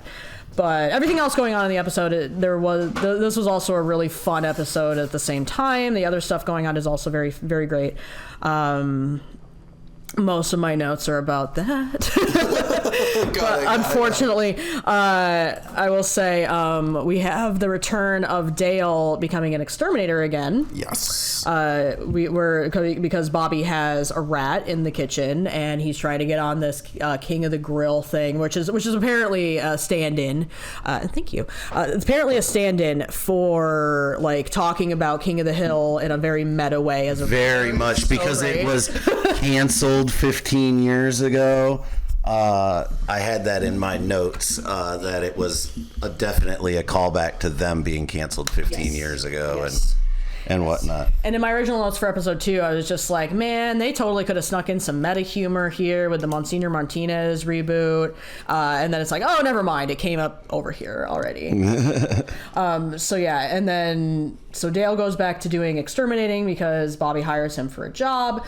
And so it's great seeing him. I wrote being the Cloud Cuckoo Lander exterminator again. That is a on TV tropes where it's just like none of this makes sense, but then you're right somehow. What? Yes, I got it. It's very much Dale. It's so Dale. And so he introduces first Judas Rat with an explosive thing and also a tracker. No bombs, Mr. Gribble. No bombs, and then he completely ignores that. And then after that doesn't work, and this is Sexy Rat. So like I'm here for this. Judas Rat and Sexy Rat. I'm so here for this. My last note on this, just because it's funny and I want to mention it, at one point during the episode we get the flash to Bobby's bedroom, and so I wrote down here, Bobby owns Crocs. So happy for him. So anyway, I spent a lot of time talking. So while I was getting that, you hit a few of the things on here in depth that I really won't go too much into. But I like how the episode starts off with Hank watching TV again. He's watching HGTV with the Property Brothers and absolutely hates it. Yeah. And that Peggy has just had an interview where she, fails miserably, like 8 years haggling in how do you say it? Say it again. Saudi Arabia. Saudi Arabia. Does not equate to a 2-year degree in that. Yes. In like we economics. appreciate your enthusiasm, Peggy, but that's not a master's degree. So she gives up on converting Bobby's bedroom to a home office, and she suggests to Hank that maybe he could turn it into a cinema room. And he's like, to watch what? Maybe if they make good movies like Forrest Gump. So we find out that Hank is a big Forrest Gump fan in this. The surprise that Bill had friends. The bigger surprise that Bill had black friends and was oblivious to it. He's like, Bill, you couldn't read the room. He even points it out. He goes, I guess I should have assumed that since Brian was black, his friends would be black. It was just a very Bill moment. Yeah, and like the photoshopped things on his mirror, although one of those was accurate. There was the one of Peggy on the motorcycle, which was a real photo. It was from the Queasy Rider episode. Potato. Such a great episode. And so that came back. And that's the origins of Couch Potato. That's really cool. Deep story. That episode, I think I've talked about it on here before, past episodes. But when I was doing some chefing and catering, I was like, potato bar. And I'm like, that's it. And I was watching that episode. Vodka. Just vodka. That's down the road. That's down the road. Yeah, let's see. Bill's a black barber. A few things that I noticed in camera angles that they shot and that I didn't really notice through the original series is how much taller Hank is than the rest of the guys. In this aspect, like, Bill is short. No, yeah. Like, he was in the military. How he is short. Like, anyways, I noticed that Boomhauer was short. And Boomhauer was short too in the chore money, chore problems episode. I noticed that. Bill was forced to retire out of the military. We find that out, probably due to COVID. Yeah. Just on the height thing, that actually does speak. Even though people are bitching about the animation style, that actually does speak to some tighter animation practices. Mostly if it's consistent, and like I didn't really like look at that, but like if it's consistent throughout shots. That speaks to some good things because like good animation will take into account and have like height sheets where it's just like, okay, this is how tall this character is, and like I have because I'm a nerd, I have a BoJack Horseman art book, and like they have all of the height sheets for like a bunch of characters, and you can see it's like they have BoJack drawn in to show how tall the character is in relation to him, and then it's like it's so great. I'm again such a geek about this. Yeah, but I've seen the complaints, and I'm trying to remember which series it was, but I remember like seeing somebody on the internet complain, because somebody on the internet's always complaining. Always. The internet's for, right? Just, right, and just like this series, like it's so inconsistent. I think, like I want to say maybe it was Steven Universe. I want to say it might have been Steven Universe. Of just somebody saying like the heights are just so inconsistent here, and that's like such a big point because like. It's such a diverse show with like a diversity of characters, diversity of like heights and how like body types and all this. So it's just like, I'm not 100% certain, but I'm like, I think that might have been the one. It was just like somebody complaining about that and that being like actually accurate. I'll tell you, animation wise, that was a big bump in for me in the first watch of this. I struggled a lot with the animation style. Upon the second watch, I found it less grainy to me. Like I found it easier to watch. It just took a minute to like get back on the palate. This is a sweet creamer, by the way. Italian sweet cream. I just want to put that out there. I drink my coffee black. So great. It's not as black as. But yeah, we touched on the Bill swapped Hank's life, like we talked about. Yeah, and I mean, like, come on, all the callbacks to Little Bill's issues, and yet again we get a new nickname for Bill, BD. BD. Those photos we talked about and the big blah moment. I also like that they had Bobita, who is touched. I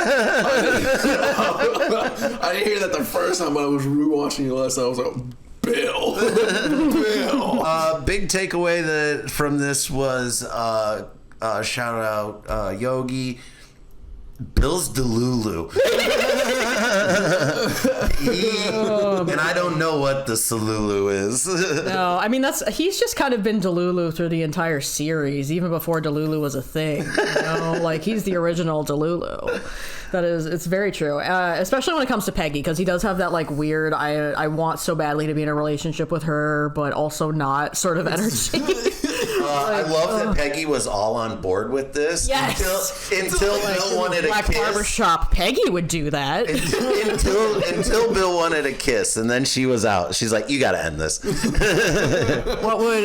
That's such a great question though. Like, what would your Black Barbershop persona be doing? Like that you don't do, but your Black Barbershop persona would do.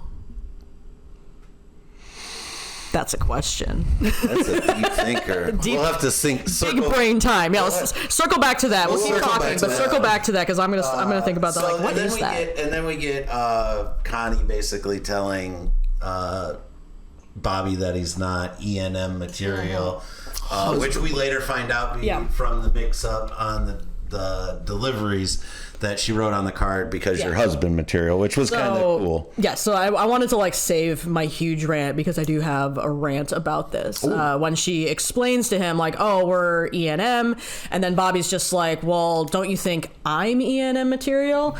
And like then she basically says like, well, no, you would just get hurt. And I'm just like, like you're not wired for it. Like I understand it, but it's also just like, how do you know? Calling back to the last episode where he was too nice. Yeah. And so, at the very end, like, she asked, like, oh, did you get the cookies I sent you? And it's like, no. And it went to one of their neighbors, which was very funny. So Bobby never saw this. And, like, the wife being just like, I don't believe I heard that before, you know? Right. I don't believe that. Like her saying, you're not E&M material because you're husband material. Like, that is adorable. Very cute. It was very cute. Very adorable. Very problematic for me. Very on brand for those two. So why you gotta do that? Why you gotta do them like that? And this is my take on it. Is like, and this is not like some sort of hot take. I've heard of this for other forms of representation. Is don't take Connie's thing, like her interpretation of ethical non-monogamy, as a stance of like this is how it's supposed to look and this is how it's supposed to go, because like I kind of had to like realize like, oh, this is just how it works for her and Chain specifically. It's not a good model at all, because like that's kind of implying like, oh, in order to be ethical non-monogamy, you have to be not committed to your like to any partners. It's just a very casual thing, and that's not true. That is not true like at all. If anything, E&M means like, oh, you probably have like one primary relationship and then you have other things that you do on the side.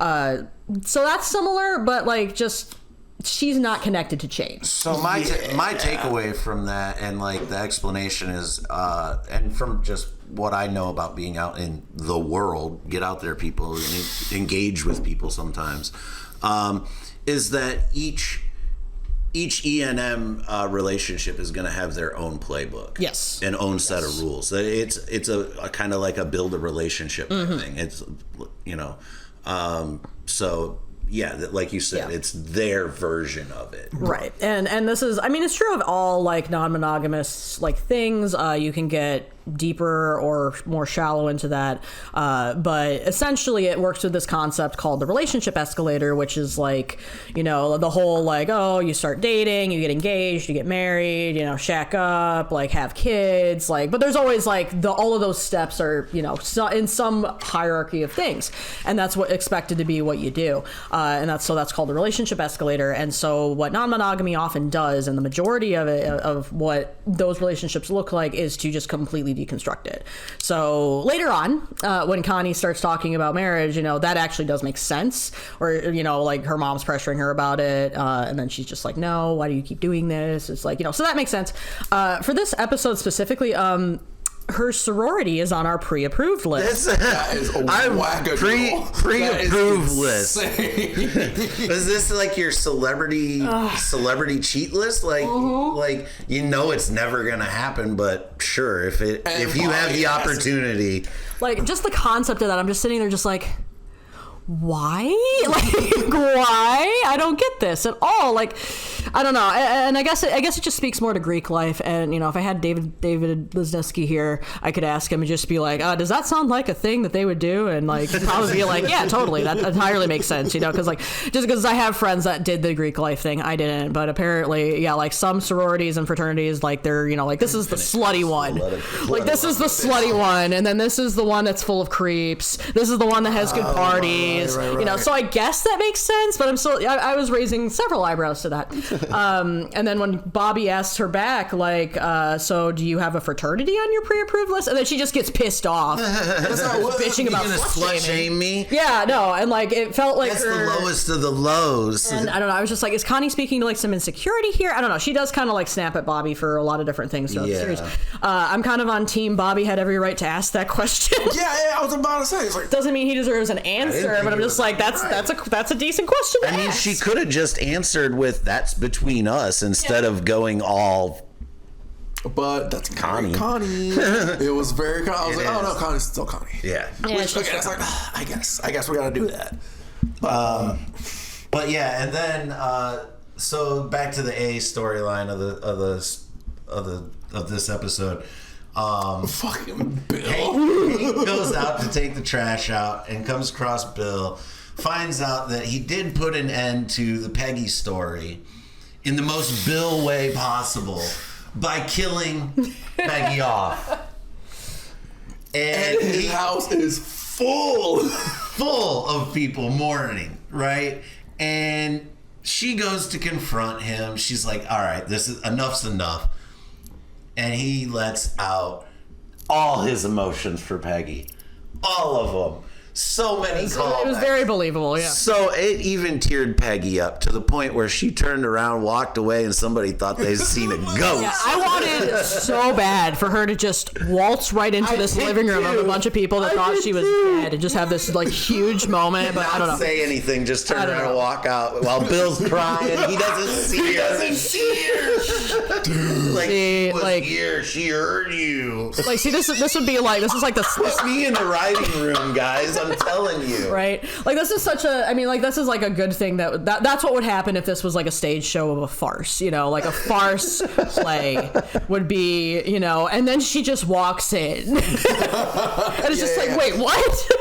So I wanted that so bad, and it didn't happen. But it's yeah, right. that was my favorite episode. I'm pretty sure. I'm still swaying between a couple, but so are we ready for 7? We also should mention Willow. Like, we get the... Oh, yeah. I did have Willow. Yeah, we do get the introduction of Hippie Willow, which plays a huge part into episode 7, which is... Yeah, I was reading my note. I was like, what did I just say? And I was like, oh. So Hippie Willow, and then we roll into... Any Given Hill Day. Yeah. Which is a parody on a great football movie called Any Given Sunday. Right, yes. So Willow seems like a very standard, like, vegan alt girl. And she's introduced because she's behind the restaurant. She's getting all of this, like, recycled fat from Bobby's restaurant because apparently it's high quality fat. And tallows. And tallows or whatever. And I don't know how this works. Soaps. But she makes soaps from it. So she makes soaps from it and runs actually a successful business apparently doing that. Somehow. Even though it's just like, well, wait, animal fat and you're vegan? Like, what? Questions. And Bobby even says that, I don't even like them. They burn. So I'm not sure how she's being so successful. But maybe class action lawsuit coming.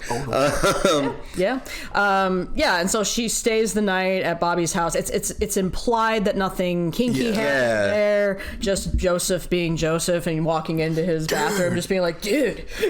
Yeah, she slept in the tub. Sick in the bathtub. It's weird, but it's kind of hot. So and then she ends up having that interaction with Connie, where we have we talk about E&M again, and she's like, well, it's a relationship structure that allows people to have a connection without hurdles like jealousy or expectations. And then Willow's like, and side dick, you know. Sad dick. No. Sad dick. So sad dick. Yep. Whatever. And that ends up like when they do end up getting drunk, like when it's Bobby and Willow at the restaurant, it's after hours, they're drinking all this sake, which, by the way, sake is amazing. I drank a bunch last night. It's so good. I love it. Wonderful. And there's more evidence there of like Bobby feeling insecure because of his decision not to go to college, and like where they end up talking about that. But then Willow ends up saying like, hey, that thing you told me about like how your dad and you grilled every weekend, like you should put that in your tape. And it's really fun. It's really funny to like, I'm just realizing this now, like it's really funny that we went from episode 2 about the beer story where like Bobby's arguing to Hank like, oh, your beer has to have a story, that's what these guys want to see, right? And now he doesn't know that. And now he doesn't know that. Now he doesn't know like, oh, you gotta you gotta sell your restaurant, you gotta tell a story. It's just like character continuity issue. Interesting, whatever. But it speaks to Willow actually being like a decently like supportive character. Like she listens, even though I have some different notes on her. That I went like in the next episode. I was back and forth about her like the entire time. Oh my god! But no, she has some good potential as a character. I like her as a character. I don't know if I love her for Bobby. We didn't really get a chance to see much of that relationship. So anyway, with that, I guess we move on to Any Given Hill Day. Yeah. That was a good deep dive on Willow. Yes. Okay. Well, nice character breakdown. We'll keep going into that. But yeah, so, okay. Episode 7, Any Given Hill Day. That was an 8.6 out of 10 on IMDb. Wow. We like that even more. That's my this is probably your least favorite? I was about to say, this is kind of my favorite. You can look right here. What does that say? B plot better. The B plot. What's going on in B plot? Oh no, the B plot was really great. I did like the B plot a lot better, but again, the B plot is where. Okay. Oh yeah. Bobby tries to bond with Hank at the Dallas Cowboys fantasy camp, but Willow interferes. Peggy starts a lending library in an effort to bring the neighborhood together. Right. They're so big that I remember them as their own episode, honestly. Because okay. Classic Peggy Dale team up. Just like with the father-son competition, like this pulls on my heartstrings a little bit, a little bit. I'm like, oh, Bobby's gonna take him to a thing, and then it's like all of a sudden his brand new girlfriend's gonna shove her face into it. It's like, I don't like this, right? And then no, it gets weird. It gets weird with what Willow's doing. Gets weird with what Willow's doing. But then she does something even weirder at the end. That honestly, I understand the 8.6. I was like, I didn't like what you were doing here between Bobby and Hank. But now that you did this, honestly, I'm here for it. Same reason why I still love Min. So that's pin on that, but I like Willow in this episode. So we start off with Bobby going to a funeral for one of his regulars, but he talks to the regular very briefly and mentions, talking about, the fusion stuff again. He calls it the axis of flavor. I just have it written down here. Fucking hell, Bobby. Okay, and then there's a line that Bobby says because he's talking about money. Just can I sell my bone marrow? Do I need that? And I'm just like, that is such a mood. Do I need that? I don't know. As broke comedians, we all understand. Oh God. Yep. And then so he's talking to Willow about wanting to do something nice for Hank, and then just says like, well, I won't have to say anything if I can show him I love him. And it's just like that's showing that like even though Bobby is like very, very comfortable with like emotions and things like that, and is very, very, very relatable person, he's just as uncomfortable with showing affection with his father as Hank is. Yeah. Like that whole dynamic is very strange still, very clearly. So Willow goes over for a meet the parents dinner, and is a vegan, and then Hank drops this line like, "I want the one that was assigned meat at birth." Like, damn it, I just had this moment where I'm just like, oh man, like I'm gonna have to start referring to the soy products, like the soy alternatives, like the Beyond Meat that I eat, as like the HRT meat. Oh boy. No. Like it could be a very problematic joke. It could be considered problematic, but I find it very funny. So very, very funny, very funny. Just like flirting with those terms, like that terminology. It's interesting. There's a point during, like, aside from just Willow saying, "Hey, Mr. Hill, try this," and everybody's just like, "What?" Shoves it in his mouth. Just like, "Oh, you don't do that." But he's actually like, he's kind of okay with it. Not totally. And just, I wrote down, okay, so Willow grabbing Bobby to kiss him literally over the dinner table, saying, so much action. Yes, it does. It's a very sexy table. I mean, of course, referring back to when Hank's mother was doing the nasty on the kitchen table. Or Con and Min. Yep. Oh my God, that's so much that goes on in that house. Anyway, so Willow says to Bobby, she reveals like, "Oh, I'm coming with you on this Dallas Cowboys thing," and then says, "I don't want to leave you even for a minute." I'm just like, this is what I wrote. I said, "Dude, she was picking grease out of your restaurant, but she can afford a $300 ticket. Run from from this toxic bitch, Bobby. So you didn't catch that she said she knew a guy who ran the Cowboys fantasy camp, because that comes back in the episode. Her dad is connected, which there's no clear telling who it is, but I'm just like, oh man, it's Tom Landry's daughter. Oh man, it's Tom Landry's daughter. Well, and that's the thing is, I was gonna find out. I was hoping to that. We'll. Damn, I'm jumping ahead, but I'm jumping ahead a bit, but it's fine. But yeah, I was hoping it was gonna be like one of Hank's heroes finds out that he's like just this deadbeat dad, and like it crushes Hank. Like, I wanted more out of it. That's why I kind of felt like this episode really let me down storytelling wise. There was so much more you could have done with this episode.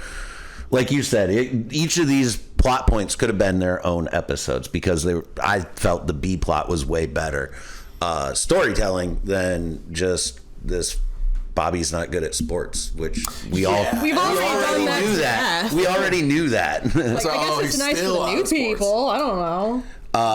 But yeah, I mean, it was a good way to bring the Cowboys into the series and stuff like that. But back to where you were going with Willow. Sorry to sidetrack us. I did find it funny when Hank was just like, "This is my son," and his Willow. Hank, uncomfortable with titles. Yeah, like we can play. It's great that we can still play on Hank's realization that his son is different. There was also a moment I did notice in this where there is a picture of Luann and Lucky on the wall. Was there? Yes, and they retired these two characters for very obvious reasons. And like, there were some people that were just like, "Oh, are they going to raise their kid?" Yeah, there was that was one of my notes through the whole thing, is that there were 3 characters that didn't get any mention at all verbally. Yeah, and that was Lucky, Luann, and Ladybird. Yeah, Ladybird I'm surprised about, but like, Gracie, like, not even a mention of Ladybird. Yeah, not even a mention. I mean, I guess it's one of those things of like, we don't talk about the dog dying. I was like, kind of fine. Yeah, no. I'll have to go back. Of course, it would be my least favorite episode where I wasn't paying that as close attention. I don't think they showed it in any other ones. I think it was just like they start it here and then maybe do it again later. Those pictures, like in earlier episodes, I was more keen to. Yeah, so they did have it there, but like, that's the word of God is that they retired the characters because Brittany Murphy passed away a while ago, and then more recently. Tom Petty. Yeah, Tom Petty. I'm just like, what is that dude's name? Tom Petty also is dead. So they can't really do much with the 2 characters unless they want to recast them, and that just feels like so wrong. So so I understand why they did that. That was a good choice on their part to just retire the characters. And then this episode also had the in loving memory cap for Johnny Hardwick, which was also very sad. This was his last episode voicing Dale Gribble. I had that mentioned. Yes. I will say this episode did have one of the best lines of the series when Bobby walks in, Hank's in the ice tub soaking, and he's like, "One more chance to feel like you went pro, man." And he goes, "Bobby, I did go pro." Propane. That was the sickest line of the whole fucking thing. I could just imagine like one of the writers just like typing this out at like 4 in the morning, completely like sleep deprived, just being like, "Fuck it, it's going in." I love that so much. Let's jump to the B plot. Yes, I love the B plot with Peggy. Hank suggests that she should start writing again, and she's like, "Submit it where?" The bystander, that we get a mention of the bystander, it shut down. Classic for everyday media. Print media is dead. Yes. So then she's writing with Nancy, and they find these books, a la Manger Babies, at a yard sale. And Peggy gets Hank to agree to put a book nook in the front yard. like to see what that cost her. No, and there's a brilliant montage that happens here with the Book Nook. The Book Nook is constructed and the books are put in there. There are like a couple of moments in that were just really, really clever and adorable and wonderful. We have Junior comes by and he reads a romance novel. He starts blushing and then he takes it anyway. Yes. Like that's very, very age group. Did you catch the titles or authors that were in the book? Yes. I caught some of them. I mean, some of those were like pretty standard. Of like, that's exactly what you'd find. The Onion. Yes, the Onion. The callback. That's why I kept pausing it. I went through this with a fine-tooth comb. It was there. Was it? Yes, it was there. Because I wrote it down. I was like, yep, there it is. The book A Dinner of Onions, which is a callback to Full Metal Dust Jacket. Right. That episode.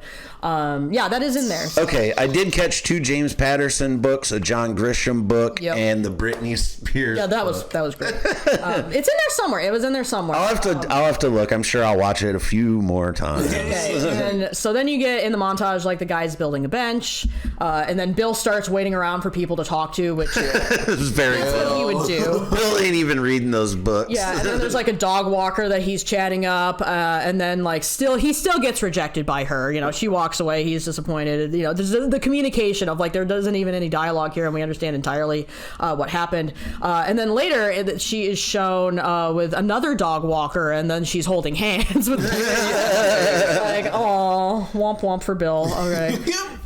But then so the wrap up on B plot though. He makes a Faustian bargain with Dale, and I just read in this can't possibly end badly because it turns out that there are bed bugs in the Book Nook, and everybody is being infected. So to alleviate bad publicity and a bad name for Peggy, she gets Dale to spread misinformation and keep it. And while Dale's just raking in money, it's funny. He's down there counting stacks of money.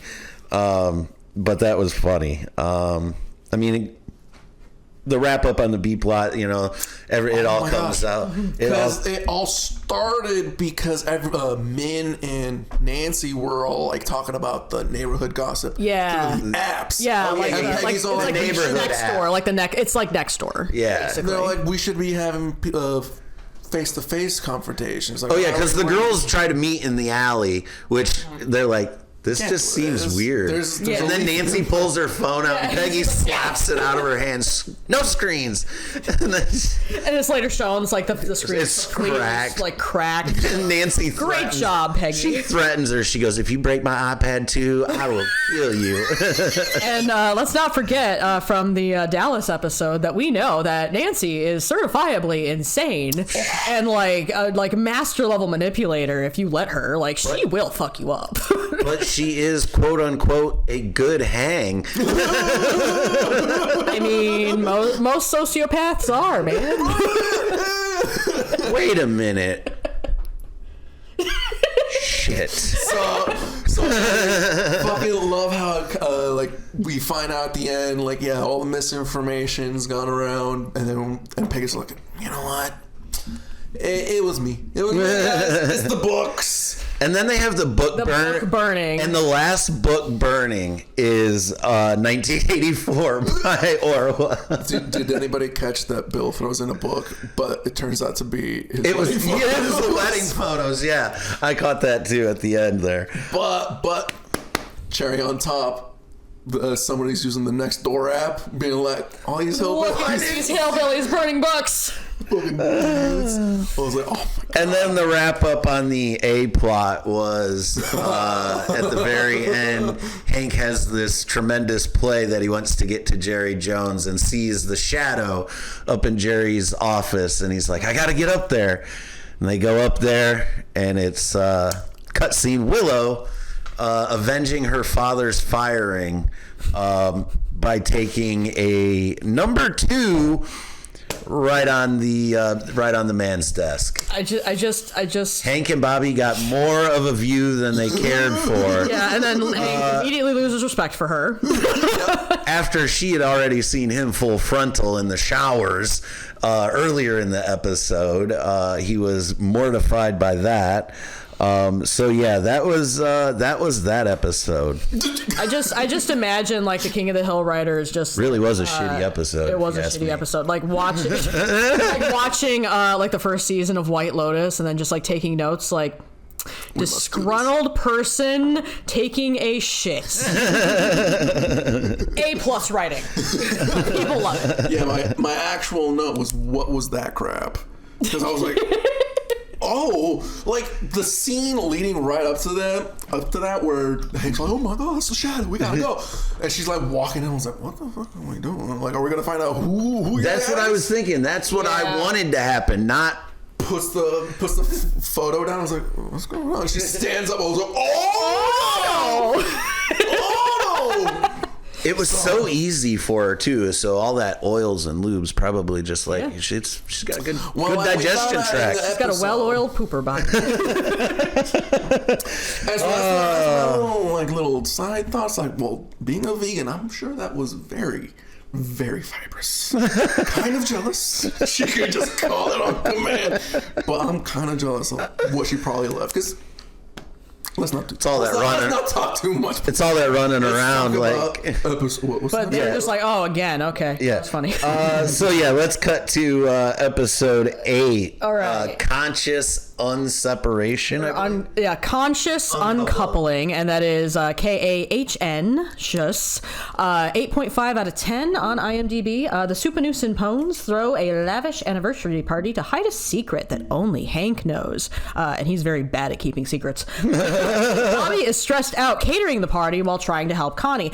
I did like this one for the fact that like it finally did merge like the storylines, because like ever since Bobby's been in Dallas, it's like, okay, now we have like basically two completely divergent like plot lines happening here. They're kind Harlan and Dallas, yeah, right. So it feels a bit more distance, but at least this one it comes back around because like, well, both sides of the story have a reason to be in the same room. So right. It helps. Mm-hmm. First note is Boomhauer is a mixologist now.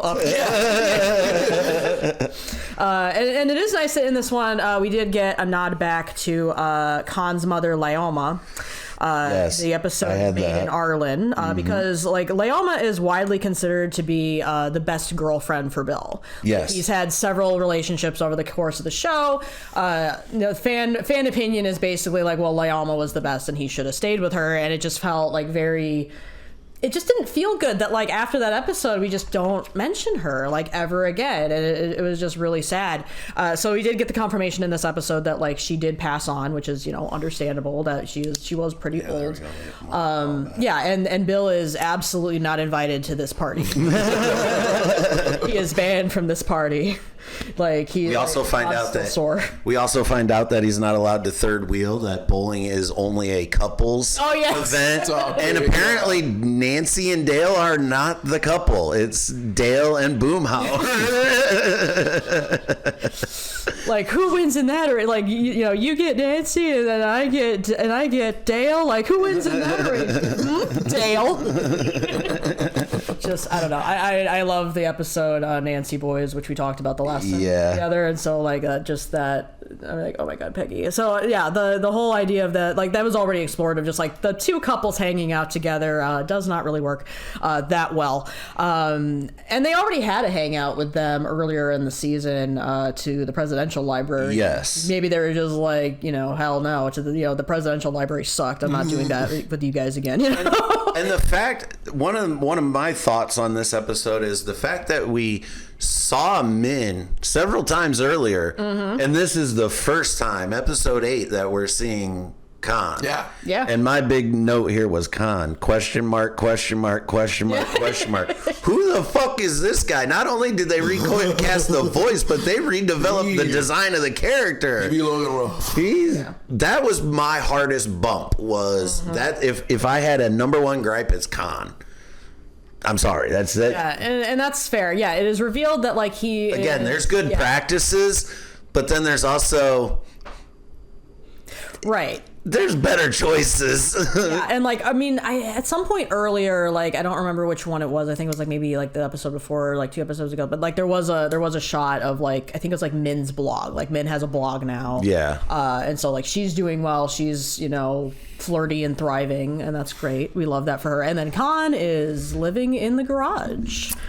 So which is the callback, which is first of all, I had a note here that at the bowling alley, Peggy talks about how good she bowled a 280, and Hank corrects her. It's a 180. It was a 180, and then later he's like, "You lied on a scale from 1 to 100. You lied 100 points. That's the most you can lie, Peggy." Stop. Like Hank being the most Hank, which they call back later in the episode. But it's their 30th wedding anniversary, and I did the math because later in this episode we hear Min tell Connie that she was married at 21, so by math she's at least 51 years old. Okay. That was just my quick little math, and Min at 51, Yep. Okay. Yep. It is revealed they've been divorced for 2 years. 2 years. By the end of the episode. It's best not to think too much about King of the Hill math, and I'll talk about it for the next episode of why. Probably. Don't think about it. It's just don't take it as a hard and fast. Well, this is where we get the callback to the nail gun joke, because they hear the ruckus in the garage next door, and Peggy instantly goes for the gun safe, clearly labeled under the bed, opens it, and it's a little tack nail, just like little Brad nails, finishing gun, and she gives it to Hank. That was hilarious. And then we find out that he's worried about his status at Nine Rivers Country Club is why he's living in the garage. Yep. Another cool part of this episode is we have Brian Robertson, the guy who took over the Hills house for a while. He's such a, like, I don't get him as a character because like I don't either yet. They don't really tell us much about him. It's just a couple of things revealed here and there. He liked hanging out with the guys, so he pops in every now and then. That's all we get. And part of that is because again, I watched too much. I was watching too much stuff before this came out. Like Johnny Tutelos had pointed out, like, oh, who's this new guy? Maybe his name is Muhammad. Like, and it was like the big speculation. Yeah, like it was a big speculation of like, oh, did the Hills do like some house swap thing? Like, who is this guy? We know nothing about him. Turns out Muhammad is just the Lyft driver or whatever in that episode. And the guy's name is Brian. And so we still don't know much about him. But he has an R&B band. So that's a fun fact. Brian Robertson and the Gentle Funk Orchestra. We love a good gentle funk. Actually does a good job incorporating Laotian things. I'm just like, they told this guy, like, no, you're gonna have to like speak a couple of, like, sing some Laotian. This is what you're doing. And also, it's not important to the story at all. Good luck. Because then he seems like he is now like just this little drop-in character. Like, if we need a guy, just a random this is guy. the guy. Yes. Also, there's a black guy there. It kind of feels like that. Like, good. I'm glad that they're getting more people of color on this show, but it's like, it does kind of feel like that after that. Okay. Did you guys notice the callback at the parties where Joseph was helping Bobby and he's having a moment with all the moms where they're all giving him the quick little eyes? So it's like I had written down small John Redcorn moments. Like the blink and you'll miss it of Joseph hitting on an older woman. And Bobby calls it out to Connie. He's like, is he hitting on all the aunties again? And then it's just like, don't eat all the food. Don't grind on all the hot old widows. Why am I even here then? Like Joseph likes him some MILFs and some cougars, clearly. Hank dancing was very cringe. Yes, no, I love it though. Like they do the electric slide, and he's just like, I love a dance with clear rules and instructions. Anyway, so arc of the episode is just these two characters are divorced already, and it's all just a sham, and Hank knows the whole time, and he's trying not to do much with that information. Peggy figures it out, like, because Peggy says, like, well, you have a tell about cleaning his glasses. Apparently Bobby also knows that that's his tell. So now I'm just like, damn it, I'm gonna have to like go back over and watch the whole series did again. the same thing. Like, where is he just cleaning his glasses? I said the same thing to myself. Okay, because it's a running gag. You see him doing it all through the episode. Yeah. Several, and not just on this topic. Several other topics. Absolutely not worried. Right.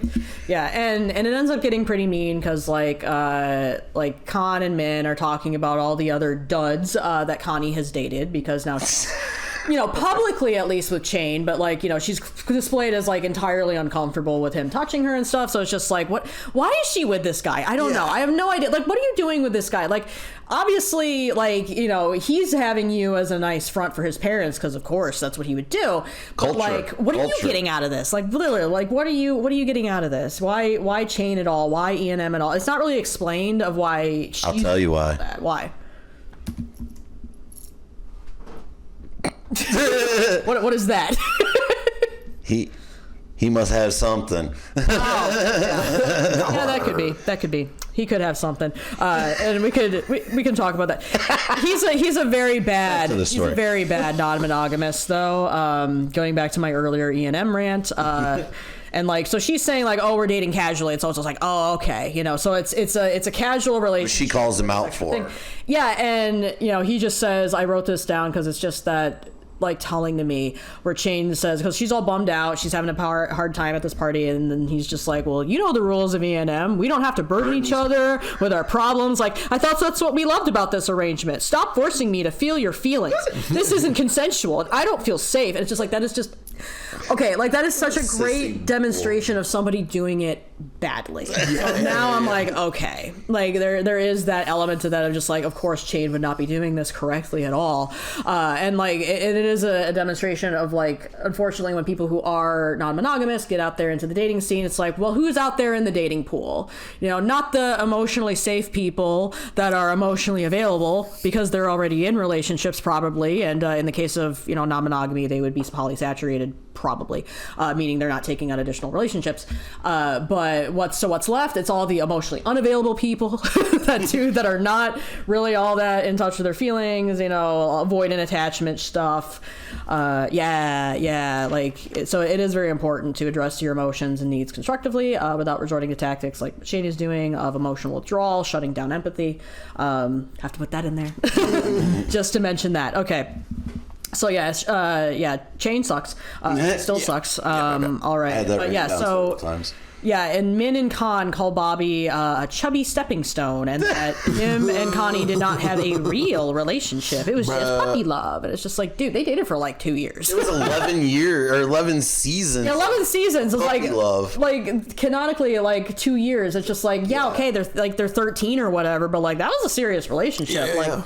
Dude, I mean, I don't know a lot of people that had serious relationships when they were 13, but that was one. Mention of Peggy doing an acoustic cover of Despacito. That was insane. I had that. So great. I had that Hank lied and embellished for her in the end. So Peggy got her win. And of course, Peggy got her win. Yeah, and of course that is if I remember right, that has a lot of Spanish in it. So just imagining her doing that badly is. I wish they would animate it. I hope they do it. But anyway, it is good that she's still playing guitar, because the last time we were shown that she does that, at least it is implied, was shown back in season 2 for Peggy's Turtle Song. Oh wow! Like that whole thing where she she's doing like, at first it's like a very feminist song, and like her teacher's just like, yeah, and all the people in the open mic bar are just like, yeah, and then she sees Hank, and then she's like, all right, I'll end the story with her finding love with this other turtle, and everybody's just like, oh, fuck that story. Like the one where she said. So yeah, that was a good episode, really good early episode that I liked. I liked going back to Nine Rivers. To Nine Rivers, that's true, very true. And the can at the end, because spoilers, we've seen some storyboard art for that next season 2. Oh my! This was leaked a while back. where at the end of this episode, they try to get Khan to come out in the alley and have beers with them. Yes. And they roll a can under there, and Bill asks, "Can I ask him now?" Which we've all heard that in this next, there was speculation that it was going to happen in this season, that they're going to live together. They're going to have him move out of the garage and into Bill's house. So we'll see how this goes. Yeah. Developing story. I wrote cliffhanger. Oh, that's a good point. I totally forgot that was something they were talking about doing. Okay. And that was, like I said, that was a good episode. Way better than some of the other ones. Yes. Okay. Number 9. We're closing. We're getting there. Okay. Episode 9. All right. No Hank Left Behind. 8.9 out of 10 on IMDb. Hank takes good Hank to a men's camp to instill good values, but the camp is not what Hank thought it would be. Peggy stays at Bobby's apartment after getting an MRI. Okay, so this GH is a dick. Yeah, I mean, but he's typical Gen Alpha, like that. He's very much like a stand-in for what, like the whole Gen Alpha thing. Yeah, so good Hank, as Cotton called him. First of all, I want to say I loved this episode. It really did show like a lot of what we can be doing with King of the Hill, and even in this newer, like with the newer stuff, like the newer concepts of what's going on today. There's definitely a lot to work with there, and I wish I want it to go more in the direction of this, even though, like, I do have the thoughts of just like, okay, this was clearly started from like, we need to talk about the manosphere and how, like we have to have somebody be a red pillar in here, have to have somebody be like this incel guy in here, and have Hank talk about it. And like, obviously I think that did need to happen. And there are some people saying like, oh yeah, that's so good, that we have, Hank providing this voice for the people that really need to hear it. This is the place where I would say, don't worry too much about math when it comes to ages, because like the original timeline had like Bobby age 13 and like GH, who was born during the series run, at best at the end of the series would be like age 2. So doing the math with Bobby being age 21, GH would be no more than 10, and clearly he's a little older. Yeah. So I guess when it comes to the timey-wimey shit, you just really do have to take the MST3K mantra of just like, it's really just a show, you should just relax. I do that, but I also just timeline it to like individual incidences. Like, okay, so this is like just something different, Yeah. Yeah. And he's such a sideline character that does it really, do I bump into it much? No. Yeah. I mean, and him being like more like maybe age 13, like, the age. It makes more sense. Yeah, it makes a lot more sense. Hank makes a callback to that about liking people who think quarterbacks should stay in the pocket. That's a sports ball reference. Yeah. More evidence of Joseph liking MILFs in this episode, because he's like snoozing and then he's like, baby weight don't scare me, girl. That's what he says. I love him so much. Thank God for closed captions. Oh my God. It's so great. Yeah, so basically the plot of the episode, we go to the men's camp. GH is this figure where Dee Dee, his original mother, is saying to Hank, like, hey, like, I think he needs like a strong male role model in his life, because they're apparently going over like the inheritance from Cotton, and I'm just like, yeah, it's the shin jelly. The shin jelly, that's it. It was the shin jelly. At first I was like, wait, why? He died like 10 years ago. Yeah. No, the lawsuit of the shin jelly. So like, and all 3 Hill brothers were shown on the screen. And it was nice to get a return of Junichiro, because like we kind of forgot he existed after that murder, but no, he is very clearly still around. He's the other half brother, because Cotton gets around. and I liked when Peggy calls GH his brother, and Hank corrects her, it's half brother, and she's like, still your brother. He's like, well, if he's my brother, Dee Dee's your mother-in-law. Oh yeah, and yeah. She's like, no, she's okay. Yeah. Yeah, and like that the whole in the original series where it's like they didn't have anything in common aside from the fact they went to Hank's wife. together. It's like, hey Hank, do you still like finger painting? And then at the end of the series, at the end of the episode where like Bill is hitting on her because of course 100%. That is so like, on. I can send you my resume, and then she's like, I don't read. I can't read. And I'm like, what if that's not a lie though?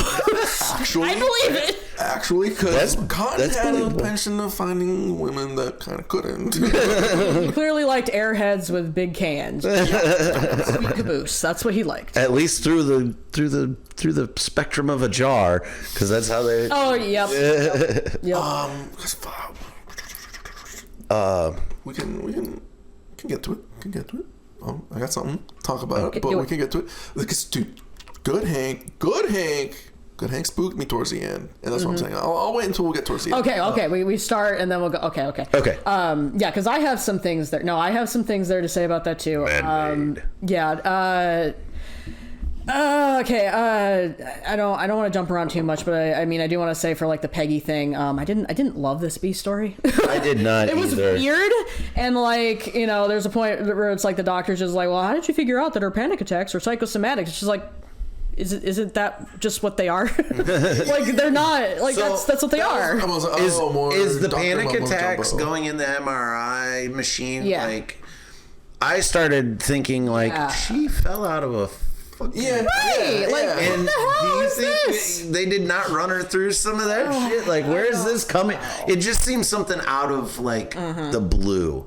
I mean, but Peggy being good at pickleball though. It felt very weird. Why hits Peggy Hill? Like her going and staying at Bobby's house because she has to be in Dallas. That was a great way to get her there. The way in which it happened, I'm just like, this feels weird. This feels very forced. And like, there's a point where the doctor says, like, when she finally does get into the MRI and she's talking to Bobby, like, she has some scar tissue in her groin area. Like, That's she was kicked by a 12-year-old best some part of time the ago. You can tell I was a 12-year-old. Yeah, and it was like, okay, that's a fun joke, but I'm just like, come on, Yeah, jeez. that was the best part of that. Way plot. too breaking the fourth wall. Like, there's no way. Come on. So I don't know. I didn't love the B plot. I'll say that. Like, the B plot was just very weird. Last point I had on the B plot really was the detail to the grippy socks. The blue grippy socks. Oh yeah, that Peggy was yeah. wearing. Yes. I love grippy socks. How would they find some big enough for her size 16 feet? Right, we've kind of like there was no. I didn't see much humor about like Peggy's There wasn't. weight. Like we're not doing There that wasn't. anymore. Yeah, I don't. Like Foot maybe fetishes are a thing. They should lean into that. Maybe we're better. Maybe we're better than body shaming. Maybe we're better than those kind of jokes by now. I don't know. Maybe we retired them. I don't know. It was just part of her weirdness though. So Very. anyway, so the good Hank part. I did have one more thing on the B plot. Okay. Peggy's best line was when she was breaking all the pencils and she says, "Ooh, you just got pegged." And Bobby and Joseph look at each other like, what? It's just those subtle little things that like it was funny. Just let her have this one, guys. Okay, that's all I have on the B plot. Okay. So GH, and just this is such a great story between Hank and Good Hank, and playing on all of those like unresolved things. Even though Cotton did die in the original run, like GH is still around, and so there was always that question of just like, well, where is that going to go? And he does show up in the intro, like he is there, like Bobby's got him on his shoulders. There, so we did know that he was going to pop up. And so Hank has to be this like male role model, and then they go to this men's camp. Very On the man tour. man. Oh God, like the alpha male, beta male stuff. So great. All of that's very on point. All of that was just like this is about how it is. Very boot campy. Yeah, very boot campy, very very toxic. We also here in episode 9 get our first mention of Buck Strickland. Yes. That surprised me that we waited till episode 9 for that. I thought the Nads of Truth were funny. Nads of Truth were. And when Hank kind of is a beta cuck. Like I don't believe in that, but like he is kind of a beta cuck to Buck specifically. Right, he has a type. He has a type. So yeah, it's not off. And when what's his name keeps interrupting him, and he takes it and he turns around. Do these not mean anything to you? It's just like taunting him in his face. That was the Nads of Truth. The Cotton flashback in this episode. Yeah, when GH loses it on Hank, and Hank just has this PTSD moment of his dad yelling at him, and he's the line of oh, all those names were so bad that your team was calling me or whatever. He goes, yeah, but the names you were calling me was worse. Yeah. And that was sad. Yeah, I have to believe, just because of how, totally similar it was. I have to believe that the writers were taking notes on BoJack Horseman's episode Free Churro. Because it's very similar, all right down to, it's a car ride with the abusive father figure, and the tortured male lead is younger, and he's coming home from a sports thing, and there's all of this vitriol about his mother. It's just there's an F for his family episode I don't know, and they could have been paying attention to that too. I don't know, maybe this is apparently now a trope. I guess this is where we're going. I love it, but no, it's a nice way to relate that, and it's something that I don't feel we did enough of in the original run, even though it was just so obvious that just the relationship between Hank and Cotton was just so fraught, and there was just so much of verbal abuse that had clearly gone on between them and continues to go on as long as Cotton's alive. But we don't really address how it really affects Hank. We talk a bit about this is how it affected Hank's mother, but we don't really get into Hank. So getting into that here, finally allowing that to happen, is just so wonderful and beautiful. Just having that, he's morphing into Cotton. This is, Hank kind of trying to do the cycle over and do things right this time. And then we do end the episode flashing back to Cotton saying, well, I got to stay alive. So good Hank doesn't come out as terrible as you did. And last line being Hank Too bad, old man. Bad old man. Yeah. He's dead. Yep. Because he's dead. That old man. And I didn't come out terrible, and he didn't come out terrible. So and a hell of a transition for that is when, away from that storyline to lighten it up a little bit, is when the mentor starts telling GH about he's steering him wrong and what he should be doing, and Hank goes, clapping her what? You're not going to get with her. You're going to get with her friends. Okay. She's going to make her jealous. And then, of course, Dale was the hero of the episode, really. Yeah. Fucking love that. Having the conspiracy, and Dale knew it. He's like, I knew this day would come. Yes. He grabs out this huge file on Peggy. Yep, and then he's just get rid of what you have. Erase what you have on Peggy. And he's just my hand. My hand. Of course he's not going to shred it. Of course he's not. And then we talked about with Bill trying to get with Dee Dee at the end of the episode. That was funny. But yeah, I liked that episode a lot. Yeah, and then Hank saying "Hey, what happened to chivalry?" Basically, right? And having and showing that after he gets the information from Dale, this dude's mom giving an initial investment of $50,000 that is totally normal, apparently. Wow. Where's my $50,000? Right? Yeah. I could use that. It's totally normal. My parents are divorced, so that's $100,000, right? Bro. Yeah.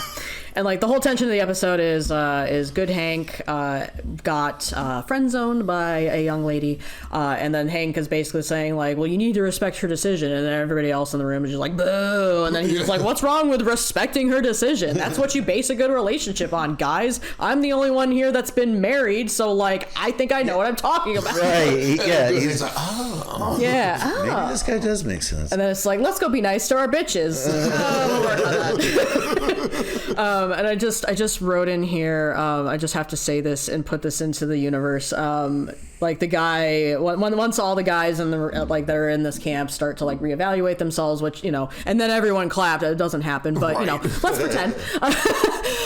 He says, to be fair, my jokes are fragrantly misogynistic. Said no male open mic comedian ever. Right. Some of those jokes hit a little close to home. I'm like, what? He's like, nobody laughs at my jokes. And I'm like, wait a minute. This might hit a little too close to home in this episode, guys. we're learning things. Listen, I haven't listened to Joe Rogan in over 2 weeks. Okay, Good. I'm so making proud strides. Of you. I'm so proud of you. That is self-improvement. No, I'm going back to work, so I needed the library. So. Okay. Episode 10. Wait, before we move on, Final thoughts. one final thought. Just because I have to mention it, how we end it is Hank getting GH his own car with the rest of the money, which is a nice callback to the season 8 episode Talking Shop. Yes. Where he does the same thing for Bobby of just like, here's your car. This is how we're gonna The car had herpes. like though. this is your development leadership opportunities. You're gonna build a car. Chicks love cars, you know. So nice to have something call back to that, where we are returning to that. Now he's doing that for GH. Like that is just very cute. Okay, final episode. Good God, this is so long. If you have been here this entire time, I love you. Congratulations. All of 2 people that will be at this point and watch this. I promise the next 2 episodes will be King of the Hill free. Yes, at least two, until I come back on. And I'm going to talk about South Park. We're going to get there eventually. I don't know if I'm ready for that. I don't know if I'm ready for that yet, but we'll get there. Okay, so episode 10, A Sounder Investment, 9.0 out of 10 on IMDb. Really? Yeah, I know. I'm kind of surprised by that. Wow. Yeah, so Peggy and Hank's friends start a pig eradication business. You know, that's a choice of a term. Pig eradication startup. But Hank is hesitant to join them. Bobby and Connie struggle to bond as adults. Yeah, so I think it was in, what was it, like the 8th episode? Like they have this conversation and it's like, oh, you know, now they're dating, I guess. It all kind of happened really fast for me. Like I don't love where this arc has gone. It was after Shane bailed on her and Bobby brought her some food and she's like, I really just need a hug, and he's like, I brought that too. That's when she broke up with Shane. It was a really quick thing. Yeah, but very apparently quick. they were in some sort of relationship that allowed that sort of quick move on. But anyways, and then episode 7 ended with Bobby saying like, oh, I'm still in love with Connie, and then Willow is off on a bus. We never see Willow again. That some people are upset about that, which I get it. You know, there's so much stuff that could have gone into this whole, like, we could have been playing more with the relationships, but like I feel like we didn't get to see that part of just like all of this fallout of things, even though like we have no problem talking about Bobby's relationships before, and you know, like the one episode with Marie where like he gets broke up. What are you talking about? Like and he's sobbing on a couch, and it's like, well, his taste in music is getting better, you know. Hank, we decided that wasn't allowed on the couch. But the couch is a happy place. And then just Pamela Adlon just squealing. So great. It's like, and he walks off. It's so great. Anyway, okay, so A Sounder Investment. There's a lot going on here. I didn't love the whole pig eradication startup investment thing, even though that's the A plot. It was just kind of like, it was kind of lost me. I was like, wait, what's going on? Not great, but I'm surprised at the rating on it as of the recording of this podcast, because I didn't feel like it was a great finale. Yeah, it was a bit clumsy. For a finale, it was very weak. Yeah, like it's just a little clumsy. What is I don't know these days? Very mid. Yeah, I don't know. Maybe by the time somebody listens to this, it'll be much lower. But at the time that it was 9.0 with 162 people that rated it that way. All right. There are some good things here. So we had some really good callbacks. So Bobby and Connie go on their first date as adults. Yep, first date. Yeah, they go to this violin concerto, and where it is revealed, Connie stopped playing violin in middle school, and it is not revealed what happened to cause that. But that would basically be like, okay, so basically like right after the show ended for the first time. No idea how that happened. Very odd conclusion when you consider in the season 6 episode, The Bluegrass is Always Greener, how like that was such a great... She wasn't allowed to go on tour, basically. Yeah, like she went on tour. She was very talented, but it's just like, I gave it up. You know, I guess it's not unusual. Like, I mean, I was a high school musician person, and I mean, I gave it up after high school. So, not middle school, but after high school. But I gave it up after. It's not crazy. It's not crazy, but it's just I marched crazy for in someone one one parade playing a saxophone in high school, and that was it. Saxophone gang. Okay. Yeah. What else? We have the reveal that Joseph takes Adderall, so it sounds like Joseph has ADHD, which tracks. That tracks. I'm surprised that Dale allows him to take it, though. Yep. Just like that's how the government controls your thoughts. Okay. So they do this first date. Both of them end up falling asleep and getting kicked out because Bobby's been peeling garlic all night and Connie has been boss bitching it up as a mechanical and electrical engineer major.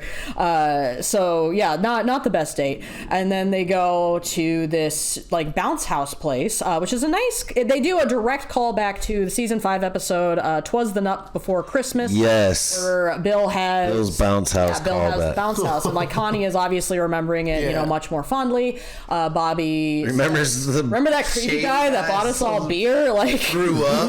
He goes, I remember that. Like, nope. Yeah. So they say like, well, we just need to find a good us date, and that's the us date. Is they're going back to that. I'm kind of like this is just my stupid thoughts about it. So they're bouncing around amongst a bunch of kids, and it becomes very obvious, just like like this is very like metaphorical of like, oh, your relationship is still stuck in this very kid place, childish,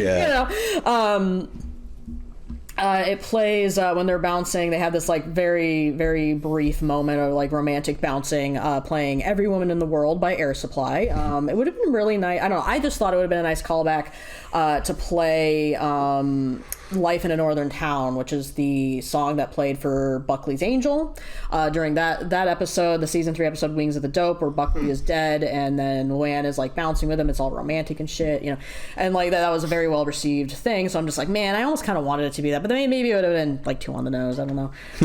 Anyway, yeah. So that doesn't go well though. She gets her arm broken. Like all of this is ending in disaster.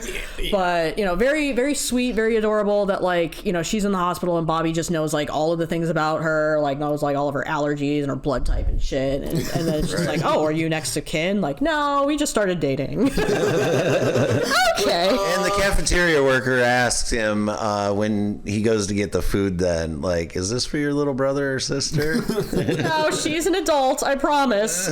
It's for my girlfriend. No, she's not 12. Like, dude, okay. Aha moment. And then like she's just like, oh, it sounds like you don't have a connection, like, and it's not said like that, but like in reference to his, like the card's not working. Did anybody catch how much that food cost? It was like no. $17 for that plate for that tray of food at the hospital. That's about right. That's about right. Recently been. Yeah. It sucks. Okay. I had just my last thought on that was obviously that that's the Connie Bobby setup for season 15. So clearly we see where that dynamic's gonna go. Yeah, and I think like if I remember right, I know it didn't come up. I was waiting for this to happen during the first season, but I think it might be season 2 stuff. Like there is like some storyboard stuff of like Bobby and Connie like being in bed at the original Hill House, and then like Hank walking in on them and that being all uncomfortable and shit. So like I imagine I have a theory on that. Yeah, I have a theory too, and I'm like that must happen in season 2 where they're like shacking up. Yeah. Whatever, they're hooking up there, something. So yeah, this very, very like it feels like they're directly talking to the audience, because then Bobby, after this conversation with the food worker, says to Connie, the adult versions of ourselves might not have the same connection, and just almost feels like them talking directly to the audience with this one, and saying like, hey, we know that you want them to get together, and we know you want them to be together, but like we have to get there. We have to figure out how to get them there. Yeah, so I mean, it's a good development for where the relationship could end up going, and I really like that. And that's just me being, because they love these kinds of subplots. thoughts. They stated that early in the episodes when they each were doing their own walk of shame out of the college dorm. Oh, yeah. I didn't have the chance to say that, but I'm just like, Connie's definitely fucking somebody. Yeah, she did. Because she stumbled. She's like, I'm here to see a friend. I go to another college. Yes. Like, it's like, 8 in the morning at a college dorm at a college you don't go to, and you're here. Well, they talk about how they both fell off social media for a little while and lost contact for some years. So, I mean, they did kind of set that disconnect up to really circle it back around to this one to set us up for that growth in relationship and hopefully some better storytelling with it. Yeah. But the A plot I loved a lot better in this story in this episode. Yeah, I liked the very beginning when John Redcorn comes up and has the guys taste John Redcorn's red corn. Yeah. And Dale's like, you know who would enjoy this? Nancy. You should give it to her, John Redcorn. Have you given it to Nancy yet? And John Redcorn just replies, I've been giving it to Nancy for years. He's so close. He's so close to. Oh my God. Okay. So John Redcorn's Texas-grown red corn. I feel like this was. I want to believe that this was directly inspired by John Redcorn's voice actor Jonathan Joss. R.I.P. So many feelings about that. But for a while, even before the reboot, for a long time, he was selling personalized spice rubs and spice blends for corn and fruits, including one called King of the Grill. So that was one of the things that he would do to nice little callback. Yeah, a nice callback. And so he was doing that during appearances and stuff. He'd be selling the stuff, and he was very he had a lot of really good relationships with his fans who would buy this kind of stuff. So I'm just really hoping that that development for the character was just directly inspired by the voice actor. And it's funny that this is the second time that the voice actor for John Redcorn has died. It's just God damn it. Are we going to recast him again? I don't know. I don't know. John Redcorn. I don't know. But so I hope that was directly inspired by him because, Jonathan Joss did put so much of himself into that character and just connected with him so much. And so that's great. This is where the episode then morphs into just a classic Peggy Scheme episode. Yeah. Which I'm here for.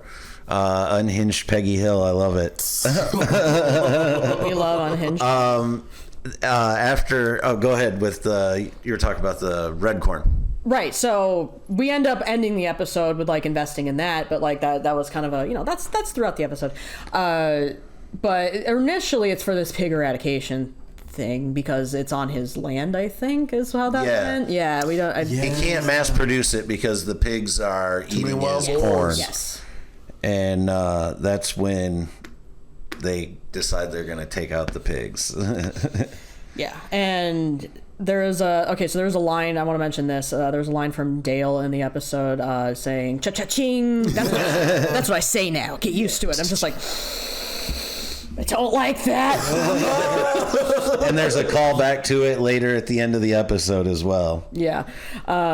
What else? We also see Buck Strickland still alive. So that's great to see. He is on a treadmill. He is focusing on his health. Fuck, old Tom. Because he keeps having heart attacks. So, so great. So great that he's actually caring about his health. There's a point where Hank, who, is trying to figure out whether to invest in this pig business, saying, it's the same amount that you used to pay me in a year. And then Buck's like, that's nothing. There's never specifically any dollar amounts given in this episode where they talk about 5%. And went up a whole 10%. Yeah, and then how much you used to pay me, and that never comes up. But and it was very on Hank. Mm-hmm. It was very on Hank to take his pamphlet. Remember when he went to the vet and he took the pamphlets back to the vet? So he took the pamphlet to Mr. Strickland. I thought that was very on brand for that and the no amounts thing. But yes, I can't believe it took us to see episode 10 to even see Mr. Strickland, but yet still no mention of what happened to Strickland Propane. Yeah. Did Aramco buy them out? Is that why Hank went to? That's season 2 theories will 2 episodes free, and then we'll get right into the themes. Damn it. Oh, Lordy. Hyperfixations.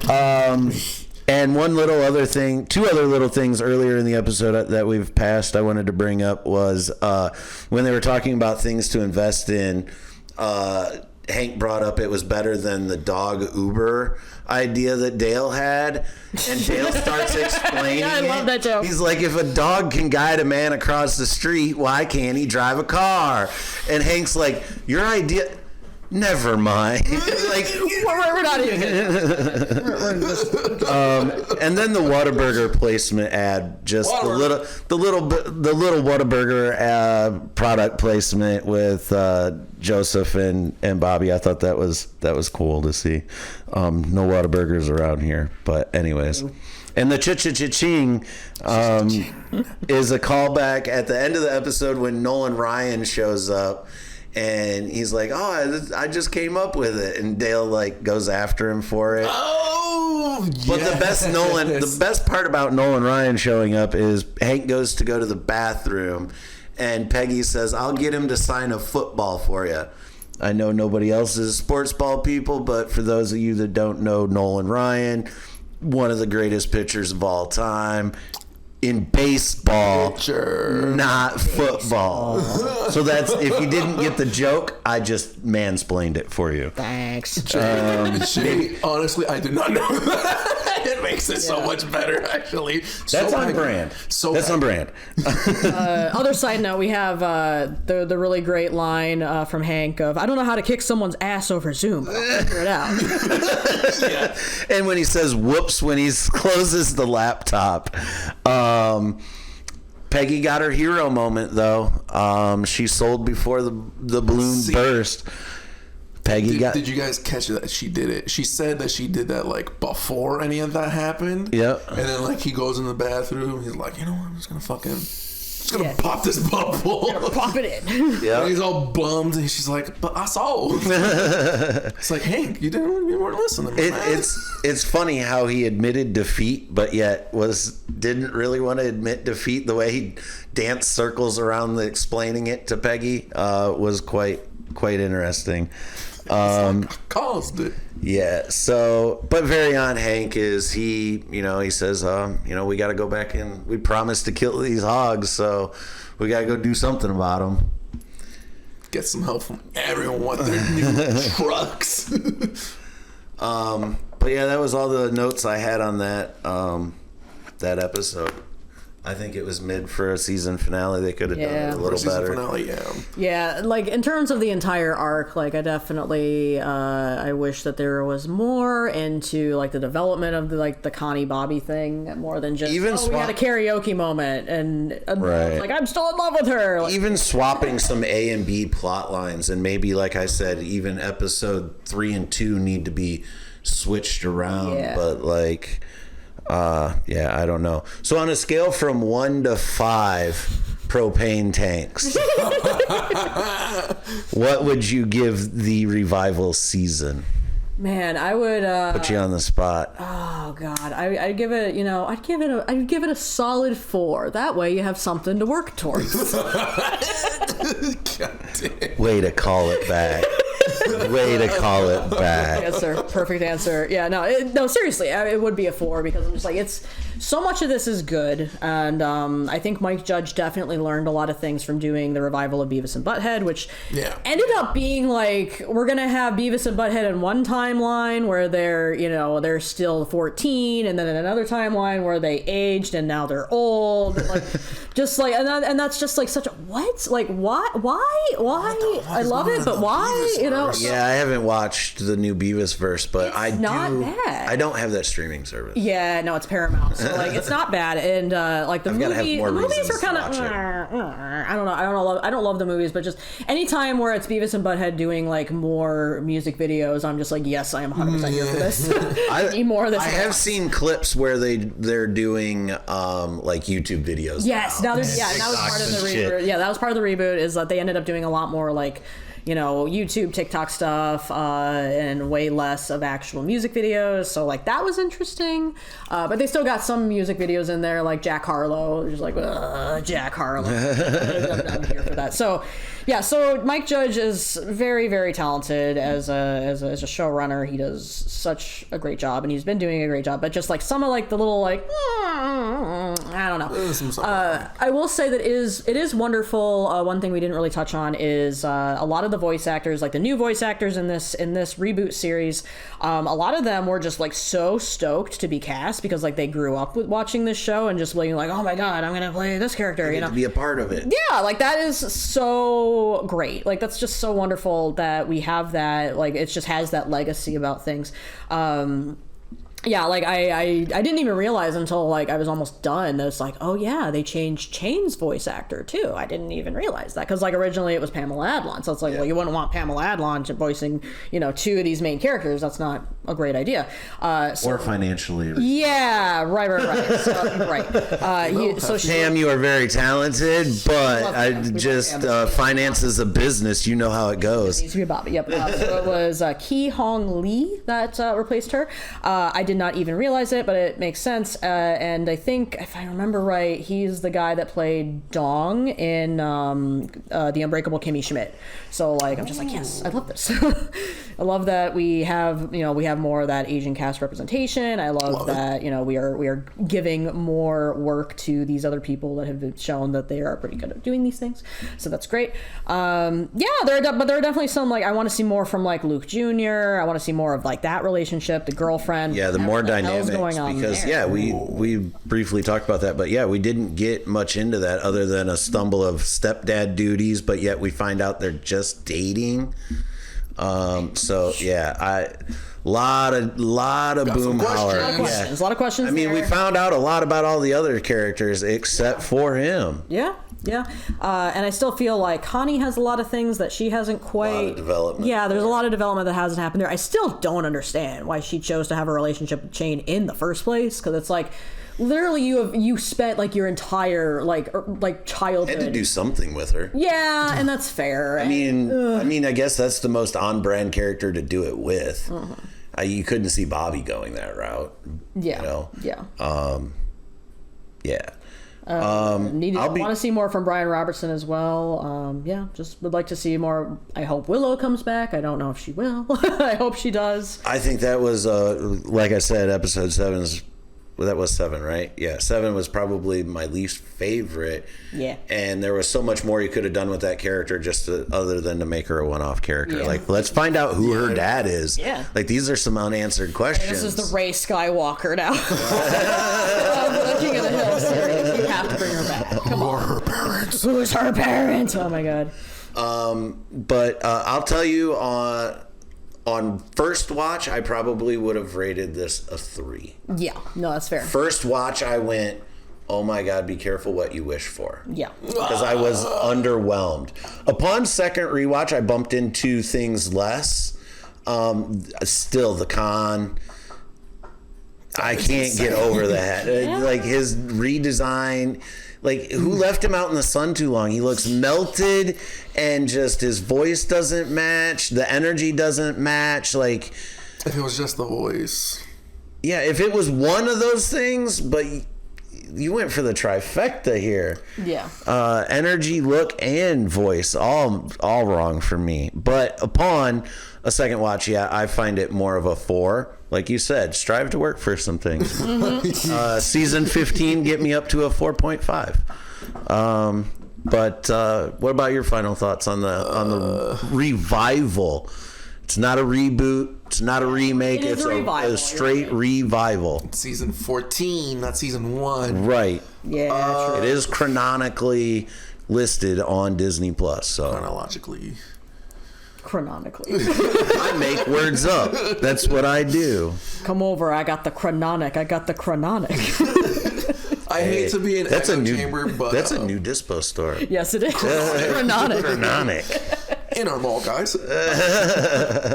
But I hate to be an echo chamber. Yeah, I was gonna say, fucking 8 out of 10, but yeah, 4 out of 5.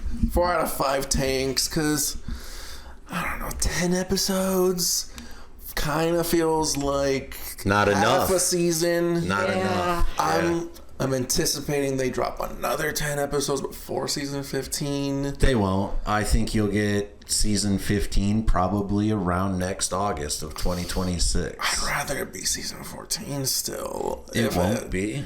That's what I'm seeing. Even shows on TV like The Simpsons are going to a. They're going 10-minute. They're going now? No, they're or going 10 episode seasons. Simpsons is going to be 17 episodes total, 15 of which that'll show on network television and 2 Disney Plus exclusives. Oh God! So they're going to. It's all money. You have to pay these voice actors so much. Yeah, especially for Simpsons. I mean, to be fair, they've been working. They're the legacy actors. Like, they're for making over Robert Downey 30 Jr. money. years, man. Like, God, like their voices are deteriorating, and you can hear it. And just like let them retire, Jesus. You're gonna do this till you're 90. Lord, like I love all of them, but jeez. Should they end at season 40? That's what they're renewed to is season 40. No, I think Simpsons needed to end like a while ago, and they've done like little teases of like, haha, we're ending, not really, for a while. But like, no, I really think it needs to not. The only reason it's going on at this point is just because it's still a cash cow for them. Yes. And like, there's certain series where you know that that's what's happening, and it is just. Yes. I have those kinds of feelings. After watching the revival of King of the Hill, do you think that this is a model where they could say The Simpsons say they end at season 40, take a 5-year break, 10-year break? Doubt they'll take that long because it's such a popular money cash IP, but age everybody up? Recast? It could work. I mean, I think it could work. I don't know that it would necessarily like. Could this be the trend? Yeah, I think it could though. I think like we've already seen like some future episodes, and like Simpsons future episodes are like very, very, very hit or miss. They're very open about nothing being future drama, whatever it was. It's just no, everybody hates it. But like Lisa's wedding, the Christmas episode, like very, very high rated episode. So like, it's very split of like, we like this, we don't like this, and it would be messy. It would definitely be messy to do it that way. It'd be interesting, but again, it's like you said, it's like one of those. It's that IP that how do you put it on a shelf? Yeah, you have to do something with it. I mean. Even the Looney Tunes are still coming out with things, trying to be as relevant as possible, So with a popular IP, I guess you're going to just keep trying until it either just becomes too unwatchable. But yep. I mean, we see that in King of the Hill as well, is that like in the original run, like Bobby would count as a millennial, but now he's kind of, because of where the timeline is, he's counting as a Gen Z. So it's like, like how much does that matter? I don't know. I mean, in The Simpsons, it showed that like we start off with Homer and Marge being, like they're having their love story in the 70s, and then like not great developments have pushed that along, and it was just very, very not well received at all. When it's just like, oh, actually they met in the 80s. Oh, actually they met in the 90s. Like, just stop this. Just stop. Well, in defense, they've always said nothing's canon. Yeah. In The Simpsons, which has allowed them to even bring back Dr. Marvin Monroe into some episodes recently. But I don't know.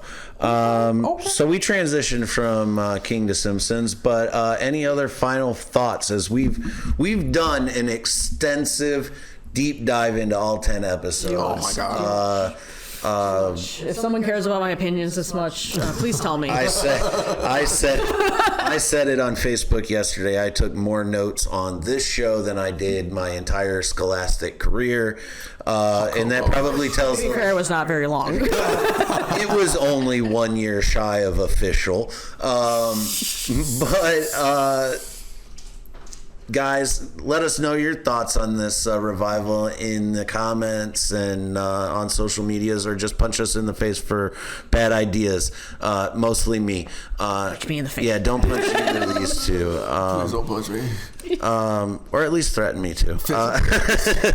But no, this was absolutely fun. Guys. Yeah. got